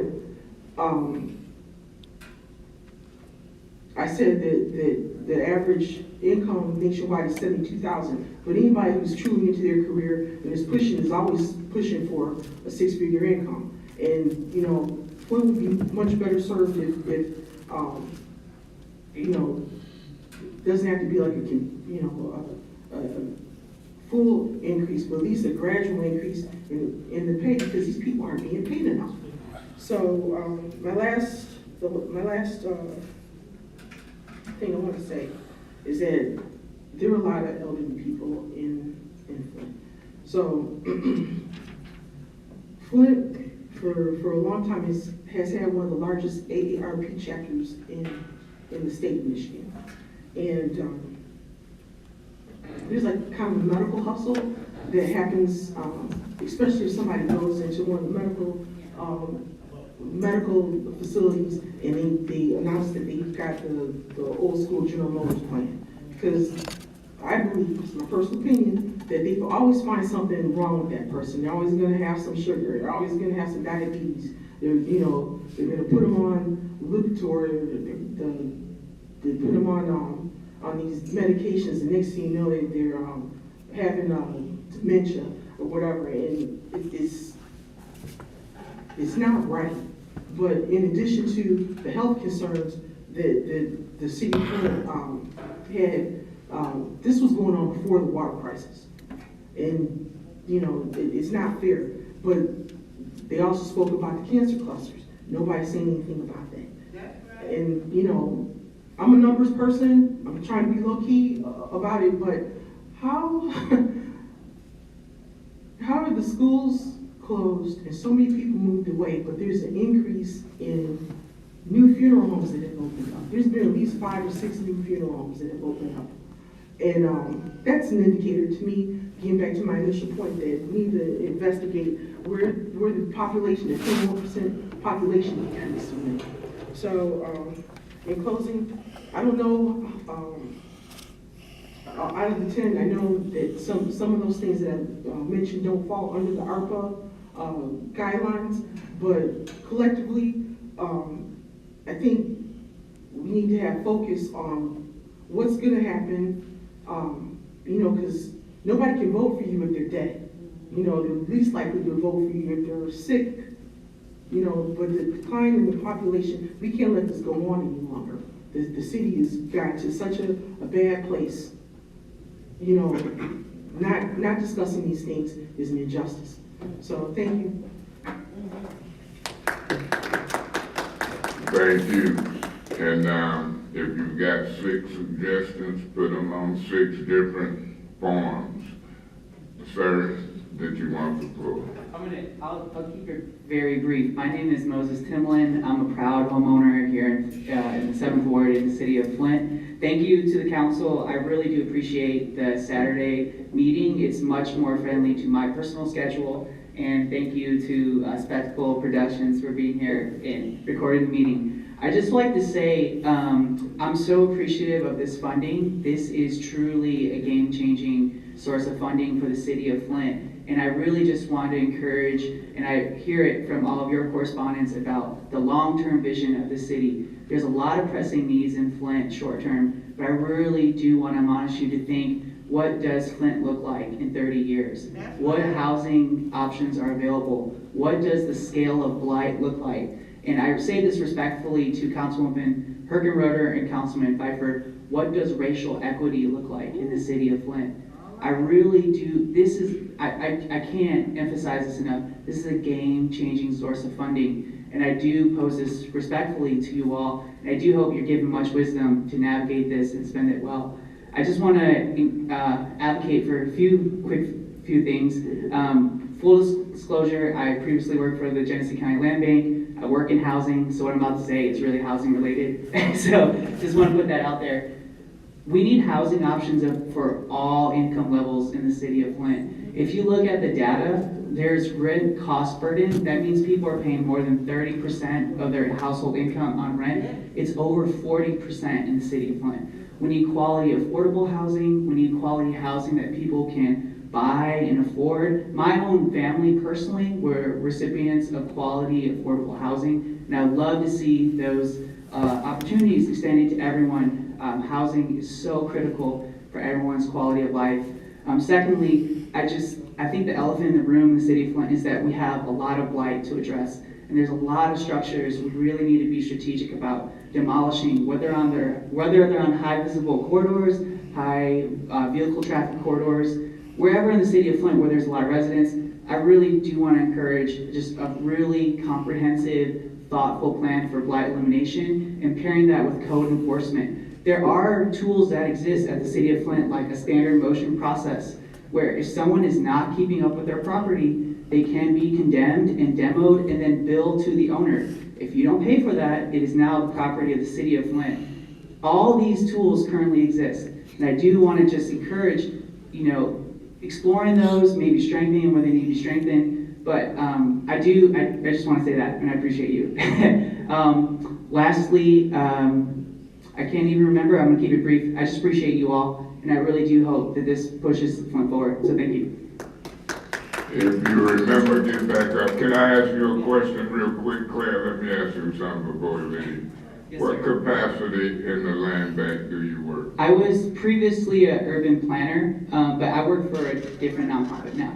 Okay, and feel free to reduce it to writing and put it on these forms. And then if you really want access, we can create ad hoc committees that you can be a part of. Absolutely. I would love to volunteer my time. I'd be happy to do that. Thank you so much. Yeah, you just feel free to get involved and we'll get you involved. So long as I got a position, we want that communication. Thank you so much. Miss Claire McClain, you got the floor. Okay, well, thank you so much. I'm so thrilled that the council is taking the time to go around the community and listen to residents, because y'all don't have all the answers. You do not. And so I really appreciate that. And you know, my issue that I've been beating the drum for is the water affordability, but I'm not gonna talk about that today, but I will at the next one. But I wanna lift up two people that's passed away in the last year, water warriors, that we worked with in the trenches. And one is Priscilla Wheeler, and one of the last events she was involved in was gathering signatures for water affordability. So I want to lift that up, because when you have people that's out there in the trenches, their voices need to be recognized. Another person I want to recognize and lift up is Tony Palladino. And less than a month before he passed, he came to city council and he said, we need money in people's pockets. So you all need to be listening to the voices of the impacted people on the decisions that you're going to make. And the other thing I want to bring, I want two more points. One is public safety, public safety, public safety. And people say more police, more detectives, I would like to share with you, if you don't have it, and it's probably easy to get, the Kansas City, Missouri Arpa plan. In that plan, they had public safety and crime prevention. It's a lot of things that were said today were crime prevention, but you don't call it that. Education is crime prevention. Mental health is crime prevention. Quality of life for families is crime. All of that is crime prevention. And Kansas City came up with some ideas, because they say public safety, police. No, get to the roots of crime. Get to the roots. How did you get there? And we had some wonderful testimonies at your last meeting about mental health. And we have some excellent things floating around about community education, community and family. That's all crime prevention. So let's not get in a silo and we just look at one thing, crime prevention. When I call 911, I want the police there. That's not the only thing about crime, although we need that too. So the other thing I wanted to talk about, public safety and crime prevention, and again, Kansas City, Missouri, whose crime rates has went down. Did y'all hear what I said? Their crime rate went down because of implementing some of these programs in cooperation with the police, like using mental health advocates are working with the police to mitigate domestic problems. Their crime rate went down. So they use some creative things in order to intervene with the crime situation. So if you all don't have, I have access to that. to share with you if you're interested. Another thing I want to talk about, and I'm so glad that young man got up before me and talked about housing and this historic money. This is historic money. So 30 years from now, what did we do to change history? Can we look back 30 years from now and say we made history with this historic money? Will the trajectory of our lives and our children's lives be changed because of what we're doing today with this historic money?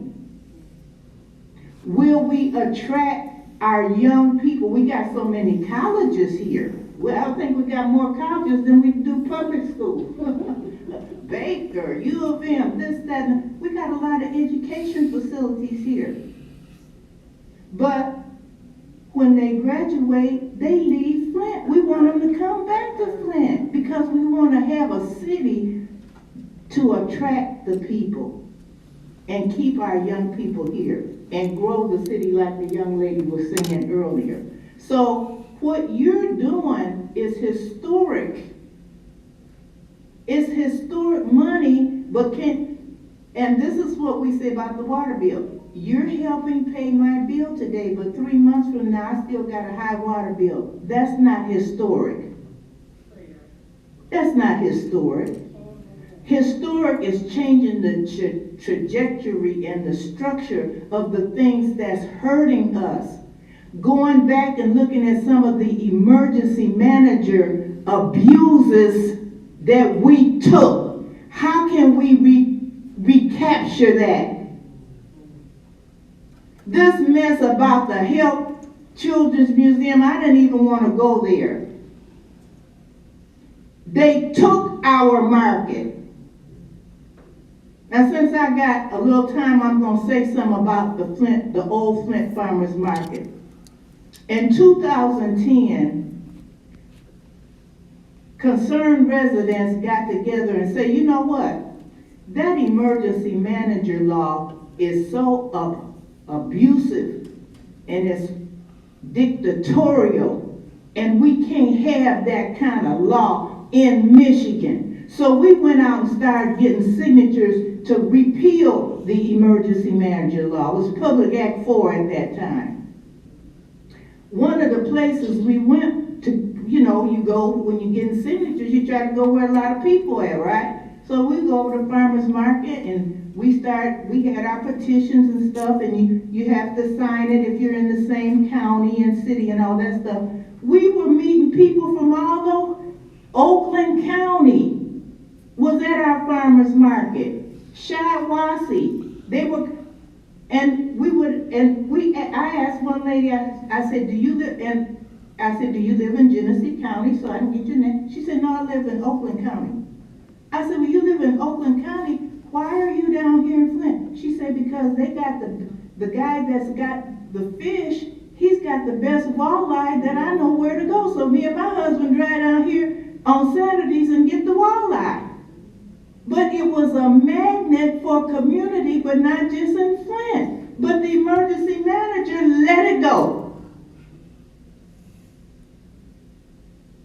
They gave it a lease, and they on that lease, and it's just abhorrent and disrespectful to put a lease that says, and you cannot open up another farmer's market because we got the Flint market across the street and we don't want the competition. And not only can you not open up a farmer's market at the old facility, you can't open up a market nowhere in the city of Flint. Now, how abusive a power is that? But you guys need to revisit some of the decisions that our voices were silenced. We had nothing to say about it. And you had nothing to say about it. because the emergency manager ran this city. The state of Michigan ran this city, and they stole our assets away from us, and we need to do something historic, like getting back some of our assets that we built and paid for in this city. That's historic. Returning the assets to us. And the greatest asset that we have is our people and our children. And everything you do should lift the standard of living and life for our people. And if that means taking damn land back that they stole from us, let's go. Thank you. All right. One of the assets they stole was the pipeline, $100 million fraudulent bond sale. And so we need to deal with that, and it's on the agenda, but that to me, they did $100 million close to fraudulent bond sale and took the asset of the KWA, and there are some things we can do. Thank you, Ms. McClinton. Any of that stuff you have, put it on these forms and get it to us. If it's one of those historic expenditures, I'm sure you will. Mr. Del Moroni, I've already took up part of your time. You've got the floor. She got me excited somewhat. Thank you. My name is Chris Del Moroni. I live in Flint, Michigan, here in the 6th Ward. I have to follow up with what Claire McClinton said. At your last council meeting, you approved the memorandum of understanding with the Flint Children's Museum. I will ask you, because it's not the same meeting, you cannot reconsider. I will ask you today to rescind that action. And the reason for that is the lady from the Children's Museum said they didn't know what they were going to do. They just wanted to get the property. They just wanted to acquire the property. And in that memorandum, it talks about the Children's Museum, if they raise $3 million, then they can purchase the property. It doesn't say they have to spend the $3 million. It doesn't say they have to build on the property. All that they have to do is raise $3 million. They'll be able to do that. And what they're going to do, in my opinion, is then turn around and sell that property to the surrounding property owners. And guess who they are? They're the Mott Foundation, has a large piece of property. Another large piece of property is the Mott Foundation. And then there are several investors, several LLCs. They're like CJ3, and then there's some letters, and CJ3 and some different letters, each a different LLC. And I haven't had the time yet to find out who controls the LLC, but I will. And I think we'll find out that there are people associated with Uptown, with the Mott Foundation, in my opinion, again. So I'll ask you today to rescind that motion, to rescind that action from the previous meeting, and take a closer look at this. That property is worth more than $35,000. Remember the property that was offered for purchase for $20,000?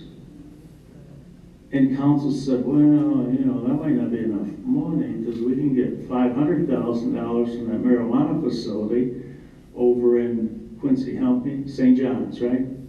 Shabazz, the whole St. John Community Center. Right. So why would we give up something for $35,000 when we could get much more? The old bank building, which now has the marijuana facility going into it, that was listed, I do not know what it sold for, but it was listed for $750,000. The farmer's market is a much larger piece of property. What will happen is when the powers to be decide to raise 475, they're not going to need all those lanes of traffic. So those properties will be able to extend out. And that's the game plan in my mind, is that these investors are acquiring the property to expand their property even further for a future development. Please rescind your action from last week. Council President Mays, I want to thank you for showing up at our meeting. I am a member of the school board on Monday. It was a community outreach meeting. It's one of our standing committees, which I chair. And the reason I asked Mr. Mays to attend and told him about the meeting is I believe with all the money that's coming into the city, we got the money coming in for the city, the county, and the school board, I believe there's an opportunity for collaboration there. So let's take, for example, and I don't know if this is all appropriate spending, but the Flint School District, and I'm in no way saying this is what we're trying to do as a district or that this is the position of the district. This is my own personal opinion. But so the school owns, the district owns many school buildings. And we hear often in the community that members from the community want to have community centers.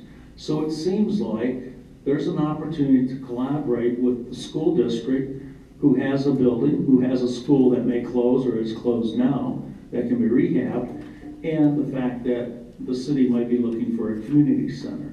It would be a shame to have to tear down a school building and then at some point then the city is looking where to put a community center at. So I'm hoping there's some type of collaboration there. I've always believed that the money coming into the city should be spent that would pay long-term dividends. And by that I mean, as an example, if we can replace, if it's an allowed expense, a sidewalk. Sidewalks last for hundreds of years, or 100 years. I mean, you can see the stamp that's put in 1926, 1932. So they last for generations. That is a long-term dividend. When we spend money and it's a one-time shot, it's gone. And the one-time shots, and I'm not saying people are not deserving of it, but a one-time shot is when you maybe give a bonus to employees, when you maybe put a roof on a house. That's a one-time shot, it's gone. It doesn't necessarily help the broader community. And that's what we should be doing with that money. We've heard just this afternoon, some were saying, what will it look like 30 years from now? What will we have done? I've always argued with, or mentioned to the land bank, in 50 years, are people going to say, wow, the land bank, they really cut that grass really good. They did a great job of cutting grass.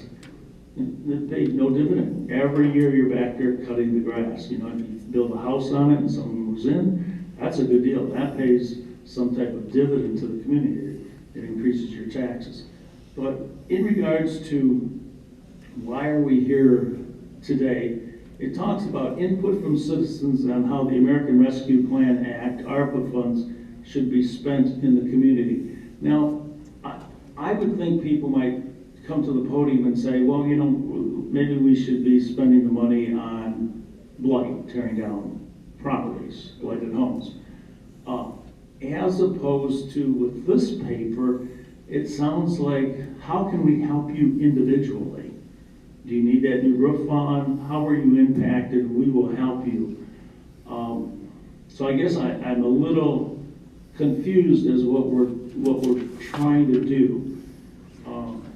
Let me help you with this, Chris. Yeah, thank you. You got a spot for individuals, you got a spot for nonprofits, and you got a spot for profits. The nonprofits can reach out in the areas that's been addressed, mental health, housing, or whatever, and so it ain't just individuals. The nonprofits can service people in a variety of areas as well. So, Mr. President, would a nonprofit, would they come before council and say, we think some amount of money should be spent for mental health? Are they asking that for in general or for their specific nonprofit? Well, you could, as an individual, ask and request money for a nonprofit that you could do who, know the service. They could come forward as a nonprofit. We could identify a nonprofit and fund it. It's going to be a variety of ways that we can take care of those different services that qualify through various nonprofits. Okay. One thing I would like to see council consider as to how the money should be spent would be in the area for landlords. So what was going on during the pandemic, landlords could not rent their property out for a variety of reasons. Well, one, the pandemic in and of itself, because they want to get exposed. And the other was they could not make repairs to their homes, their properties that they were going to rent out, because the workers just weren't there. They couldn't come in and work on anything in the house. So those landlords lost, number one, rental income, but at the same time, and I think more importantly, is they continue to pay property taxes.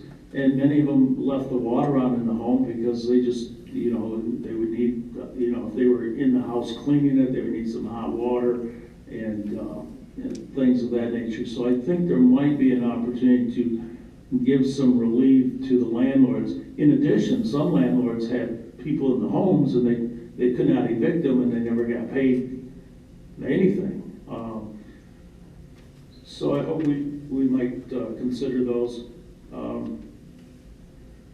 And that's all I have, except work to rescind that motion. You can always go back and approve it again, but I think the Children's Museum needs to come before council knowing that their board of directors is approving the building of the new Children's Museum next to the marijuana facility. We heard from the director that, well, we don't know how the board's going to decide. We just want to get the property. I mean, it was like, we just need the property. That's all we're worried about. We need to get the property. And, you know, that's no reason to sell. So even the land bank says, if you want to buy a property from us, tell us what you're going to do with it. So thank you again. Yeah, thank you, Chris. Get them forms in on something you want.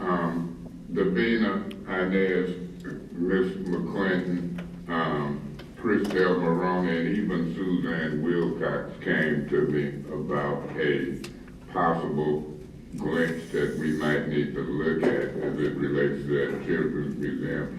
Ms. Winfrey Carter, do you have any objections that we discuss that in governmental operations? I want to ask for a discussion item as it relates to the action we took on the Children's Museum in governmental operations, whether it's a special order or a discussion item, is something we need to look at there, and it doesn't hurt to discuss it and check and double check. So I would ask that that be on the agenda. Okay. You can make sure it is, and y'all can make sure it is. So we'll look at some of that. Thank you so much. Ms. McNeil, look like we wrapping up. We're gonna get out of here. No, take your time, you've got the floor. I want to say this to our city council, especially Ms. Councilwoman Byrne. She was at the meeting at Bott. This is my opinion and people's opinion. He was not worth, he didn't give a $1 million performance at that forum.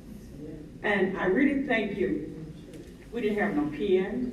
For $1 million, you should have given an e-pen, some sticky notes, or something, and he did not perform. You talking about Ernst and Young? Yes, and Ms. Burns, we come in here today, we had a meeting. We had paper, we had information, we had guidance, and that is what my concern has been for this community. You're asking them to come before, but we're not giving them nothing. Barack Obama sent for me and a few people across the United States for grassroots leaders. How do we move from when he leaves, how do we get these funds? Small people.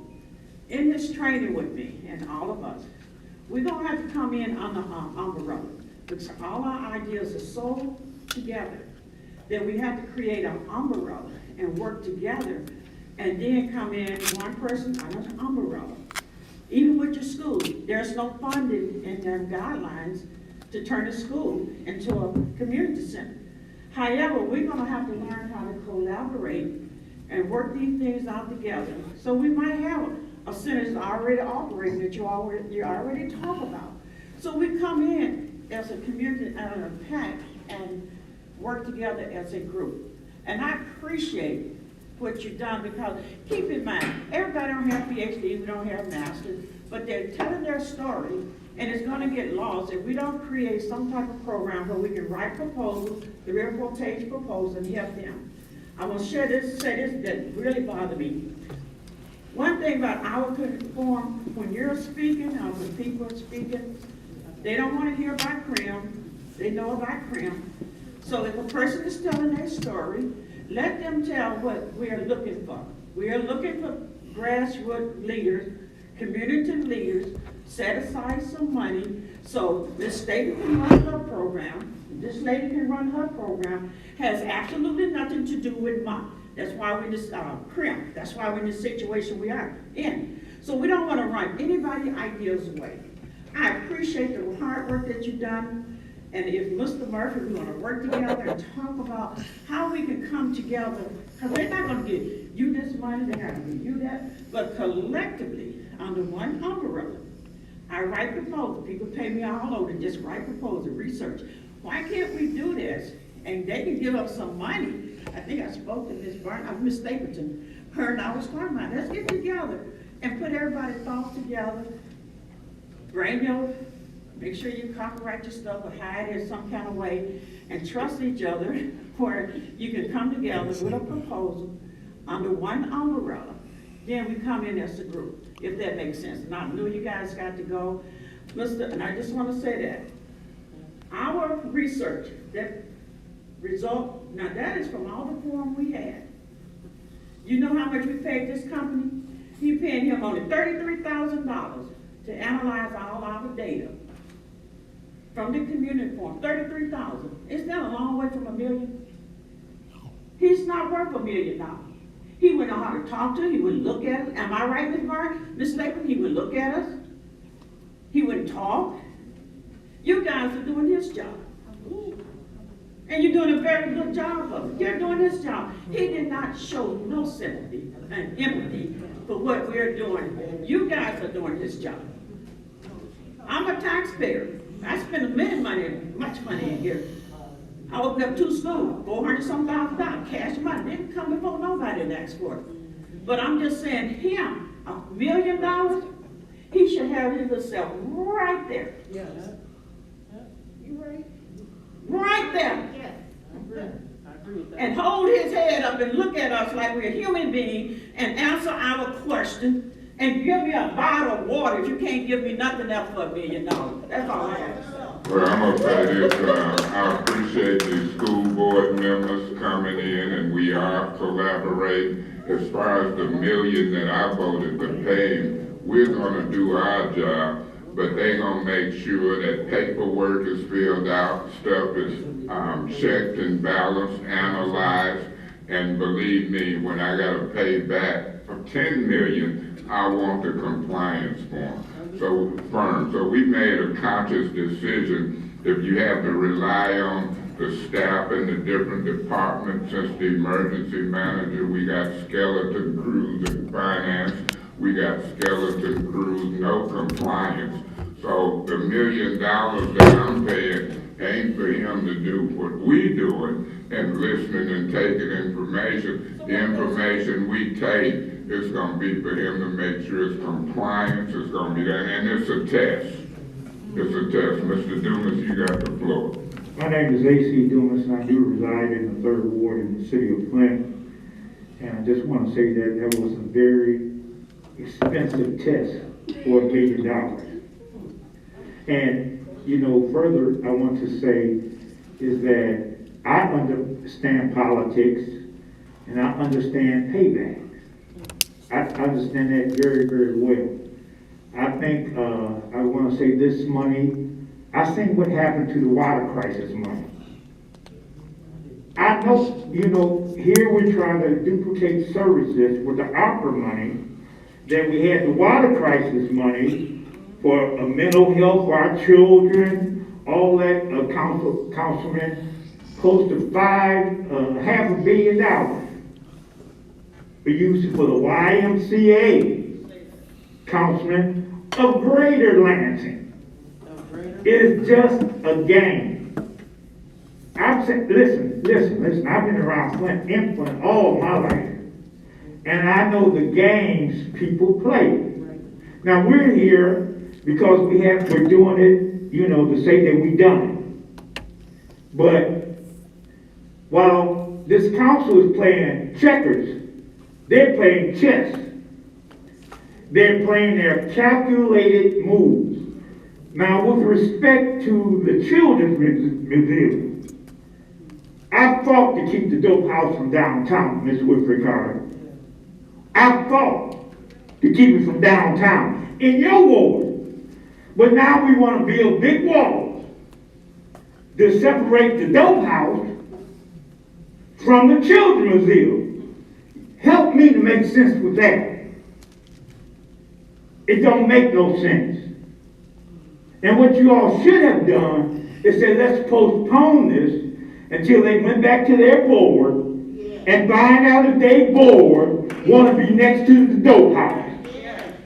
No, but what you did, what you said, a come to Jesus moment, they chose the dope house over the Children's Museum. Don't tell me you had me fighting down there downtown about not bringing the dope house because all the young folk gonna be down there, all the children gonna be down there. Then you go right over there and say, let's build a beautiful wall. So when the children can come up, it'll separate it from the dope house. Help me to make sense to that. I'm going to my seat because I know you all are tired. We're tired too. And if you forgot that this is a government for the people, of the people, and by the people. It's the people's government. It's not your government. I'm going to go. I know you're tired, but we're tired too. I don't have nothing to put on paper. I just said this is the same old game. I've seen it years and years. And if you want to be rich, come on to Flint. We got plenty of money. Take their money. And they go back out. So you all keep on supporting the dope houses in the wards. And guess what? The city of Flint will not get 1 penny. Now you can take that to the bank from any of these dispensaries. Not 1 penny. The outside, they welcome all the drug houses in Flint. You go out to Grand Blanc and see if you see one. Go to Grand Blanc Township and see if you see one. Go to all these other municipalities, see if you see one. Not one. So all we got is drug houses, and we have lotto, we have alcohol in our communities. I hope you all don't fail us again. I'm not worried about, politics. It is nasty, dirty politics. And I want to compliment you, Mr. Pfeiffer. You said something one day, you said, hey, my ward is just fine. And you were fighting for other wards. And it's a shame. It's an indictment. Give Holy Temple some money. You seen their parking lot? Go to the Holy Temple and look at their parking lot. From all those trucks. I know how you know. Because they were one of the first churches, Pastor, that embraced the water crisis. They had churches from sending water to Flint from all over this country to the churches. I've been to Jefferson School, to different areas. Now, they're one of the churches that I would agree getting some Arpa money to, because they've proven that they've done the work. I'm going to go because I know y'all tired. I know it. They getting up, putting their fingers and walk out. I know, going through the motion. All right. Listen to my broadcast, and I'll go through the motion on my broadcast. Thank you. Yeah, I thank you as well. But this is a real city council meeting. and I'm gonna make sure I protect the council under the leadership that I'm involved in. And some of that information, Mr. Dumas, is a little distorted. For example, 700 million came in during the water crisis. That wasn't under the council control.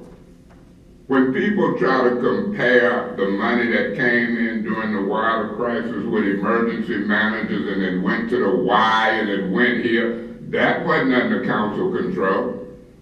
This money is under council control. That's a big difference.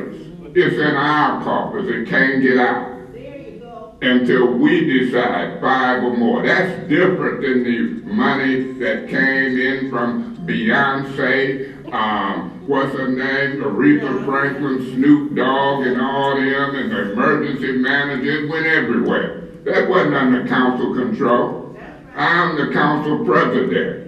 I wouldn't care who had radio shows, TV shows. I'm the council president. This is council meeting. This money is under council control. Well, do right by it. It's a big difference. Please, I didn't interrupt you.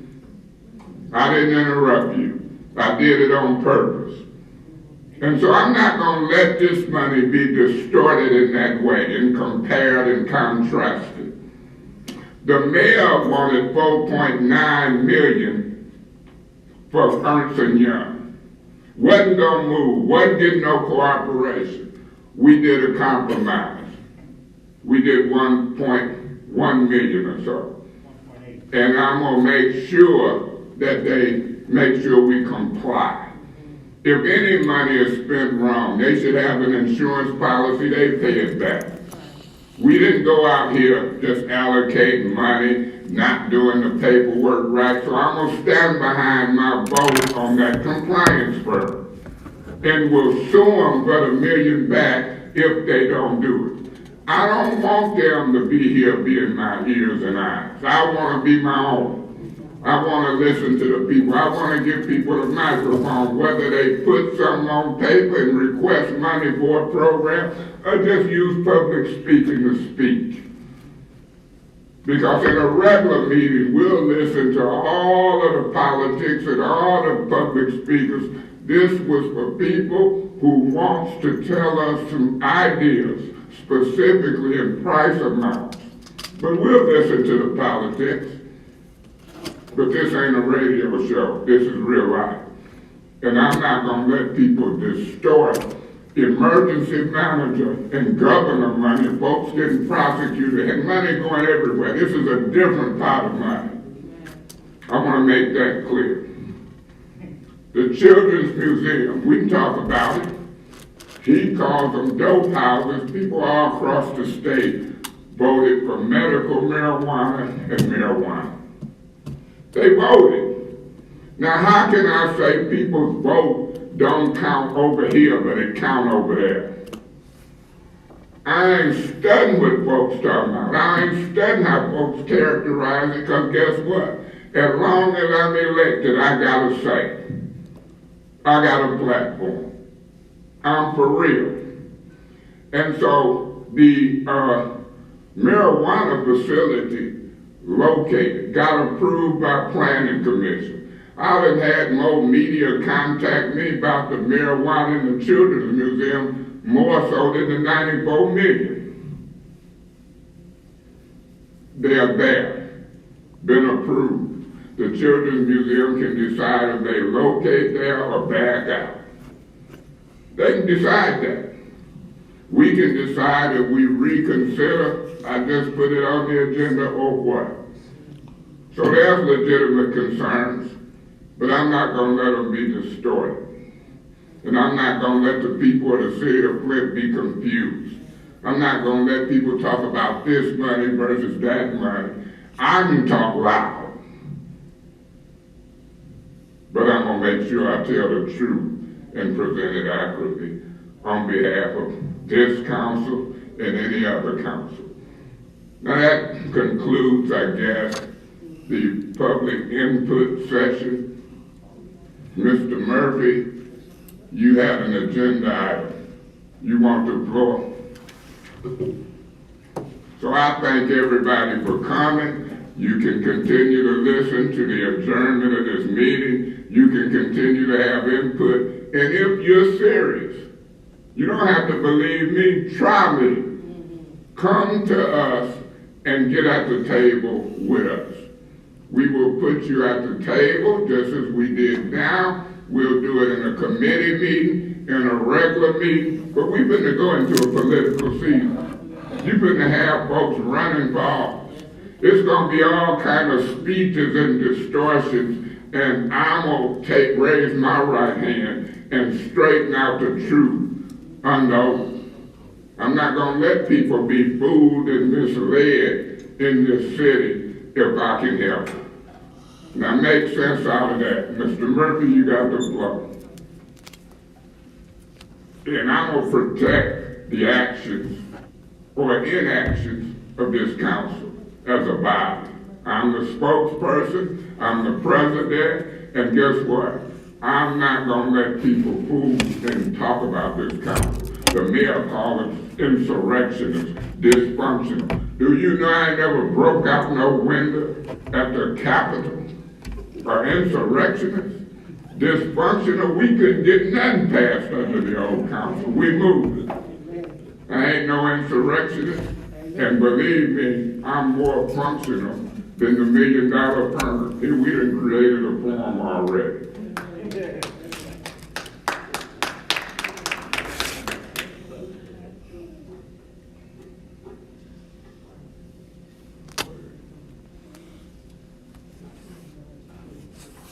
Our last agenda item was the add-on for the food market for Dr. Flynn over there on Pearson and Clyde's.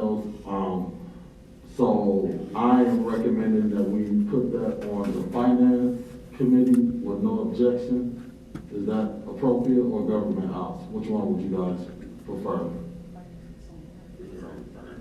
Just put it on finance and let's have that as a discussion item on finance without objection. Councilwoman Burns? Is that good? You want to do a special order on that? Okay, we'll do that and then. Okay, so what we want to do, Ms. Brown, Davina, that resolution that we had from the old council for $300,000, we want to amend that to right now $600,000 for the North End Food Market, and we want to put it on the agenda. Pastor, in the last council meeting, we heard an issue about pastors not being invited to the meeting that the mayor had in the dome. Don't matter if you invited or not. Can't spend a dime unless it comes by 5 here. Whether it's your program, Pastor Flynn's, or whatever, a regular council meeting. I mean, people can try to group people up and make promises or say what they're going to do. Guess where the buck stop and start? 5 council votes. 5 council, so I hope everybody who was in that dome is smart enough to come to this council. I hope the residents of the city of Flint is smart enough to come before this council.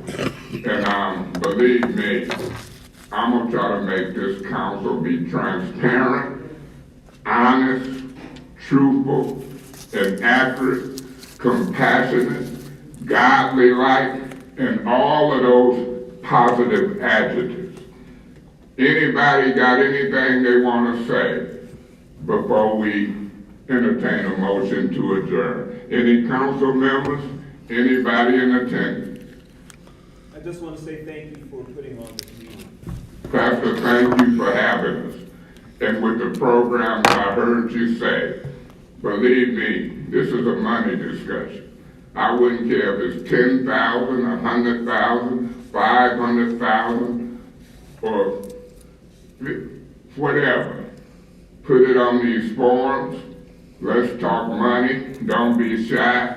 Ma'am, I've been looking at you through the whole meeting. Did you get up? Yeah. Okay, I'll review the tape because I'm moving around. I'm always moving, but I go back and look at these tapes like a football player, the coach look at football games. God bless you. Anybody, Mr. Dumas, did you want to respond to anything I said? Oh, no. Ms. McClin, you all right? Ms. McNeil? Be at any and all of them. And if it's a regular council meeting and you want to get at the table, come sit at the table with us. We can make all that happen. God bless you, and may God keep us. Can I have a motion to adjourn? Pray for us, Pastor. Y'all pray for this council, and we'll pray for you. We want to help the citizens of the city of Flint. I'll entertain a motion to adjourn. Ms. Winfrey Carter? Yes, ma'am.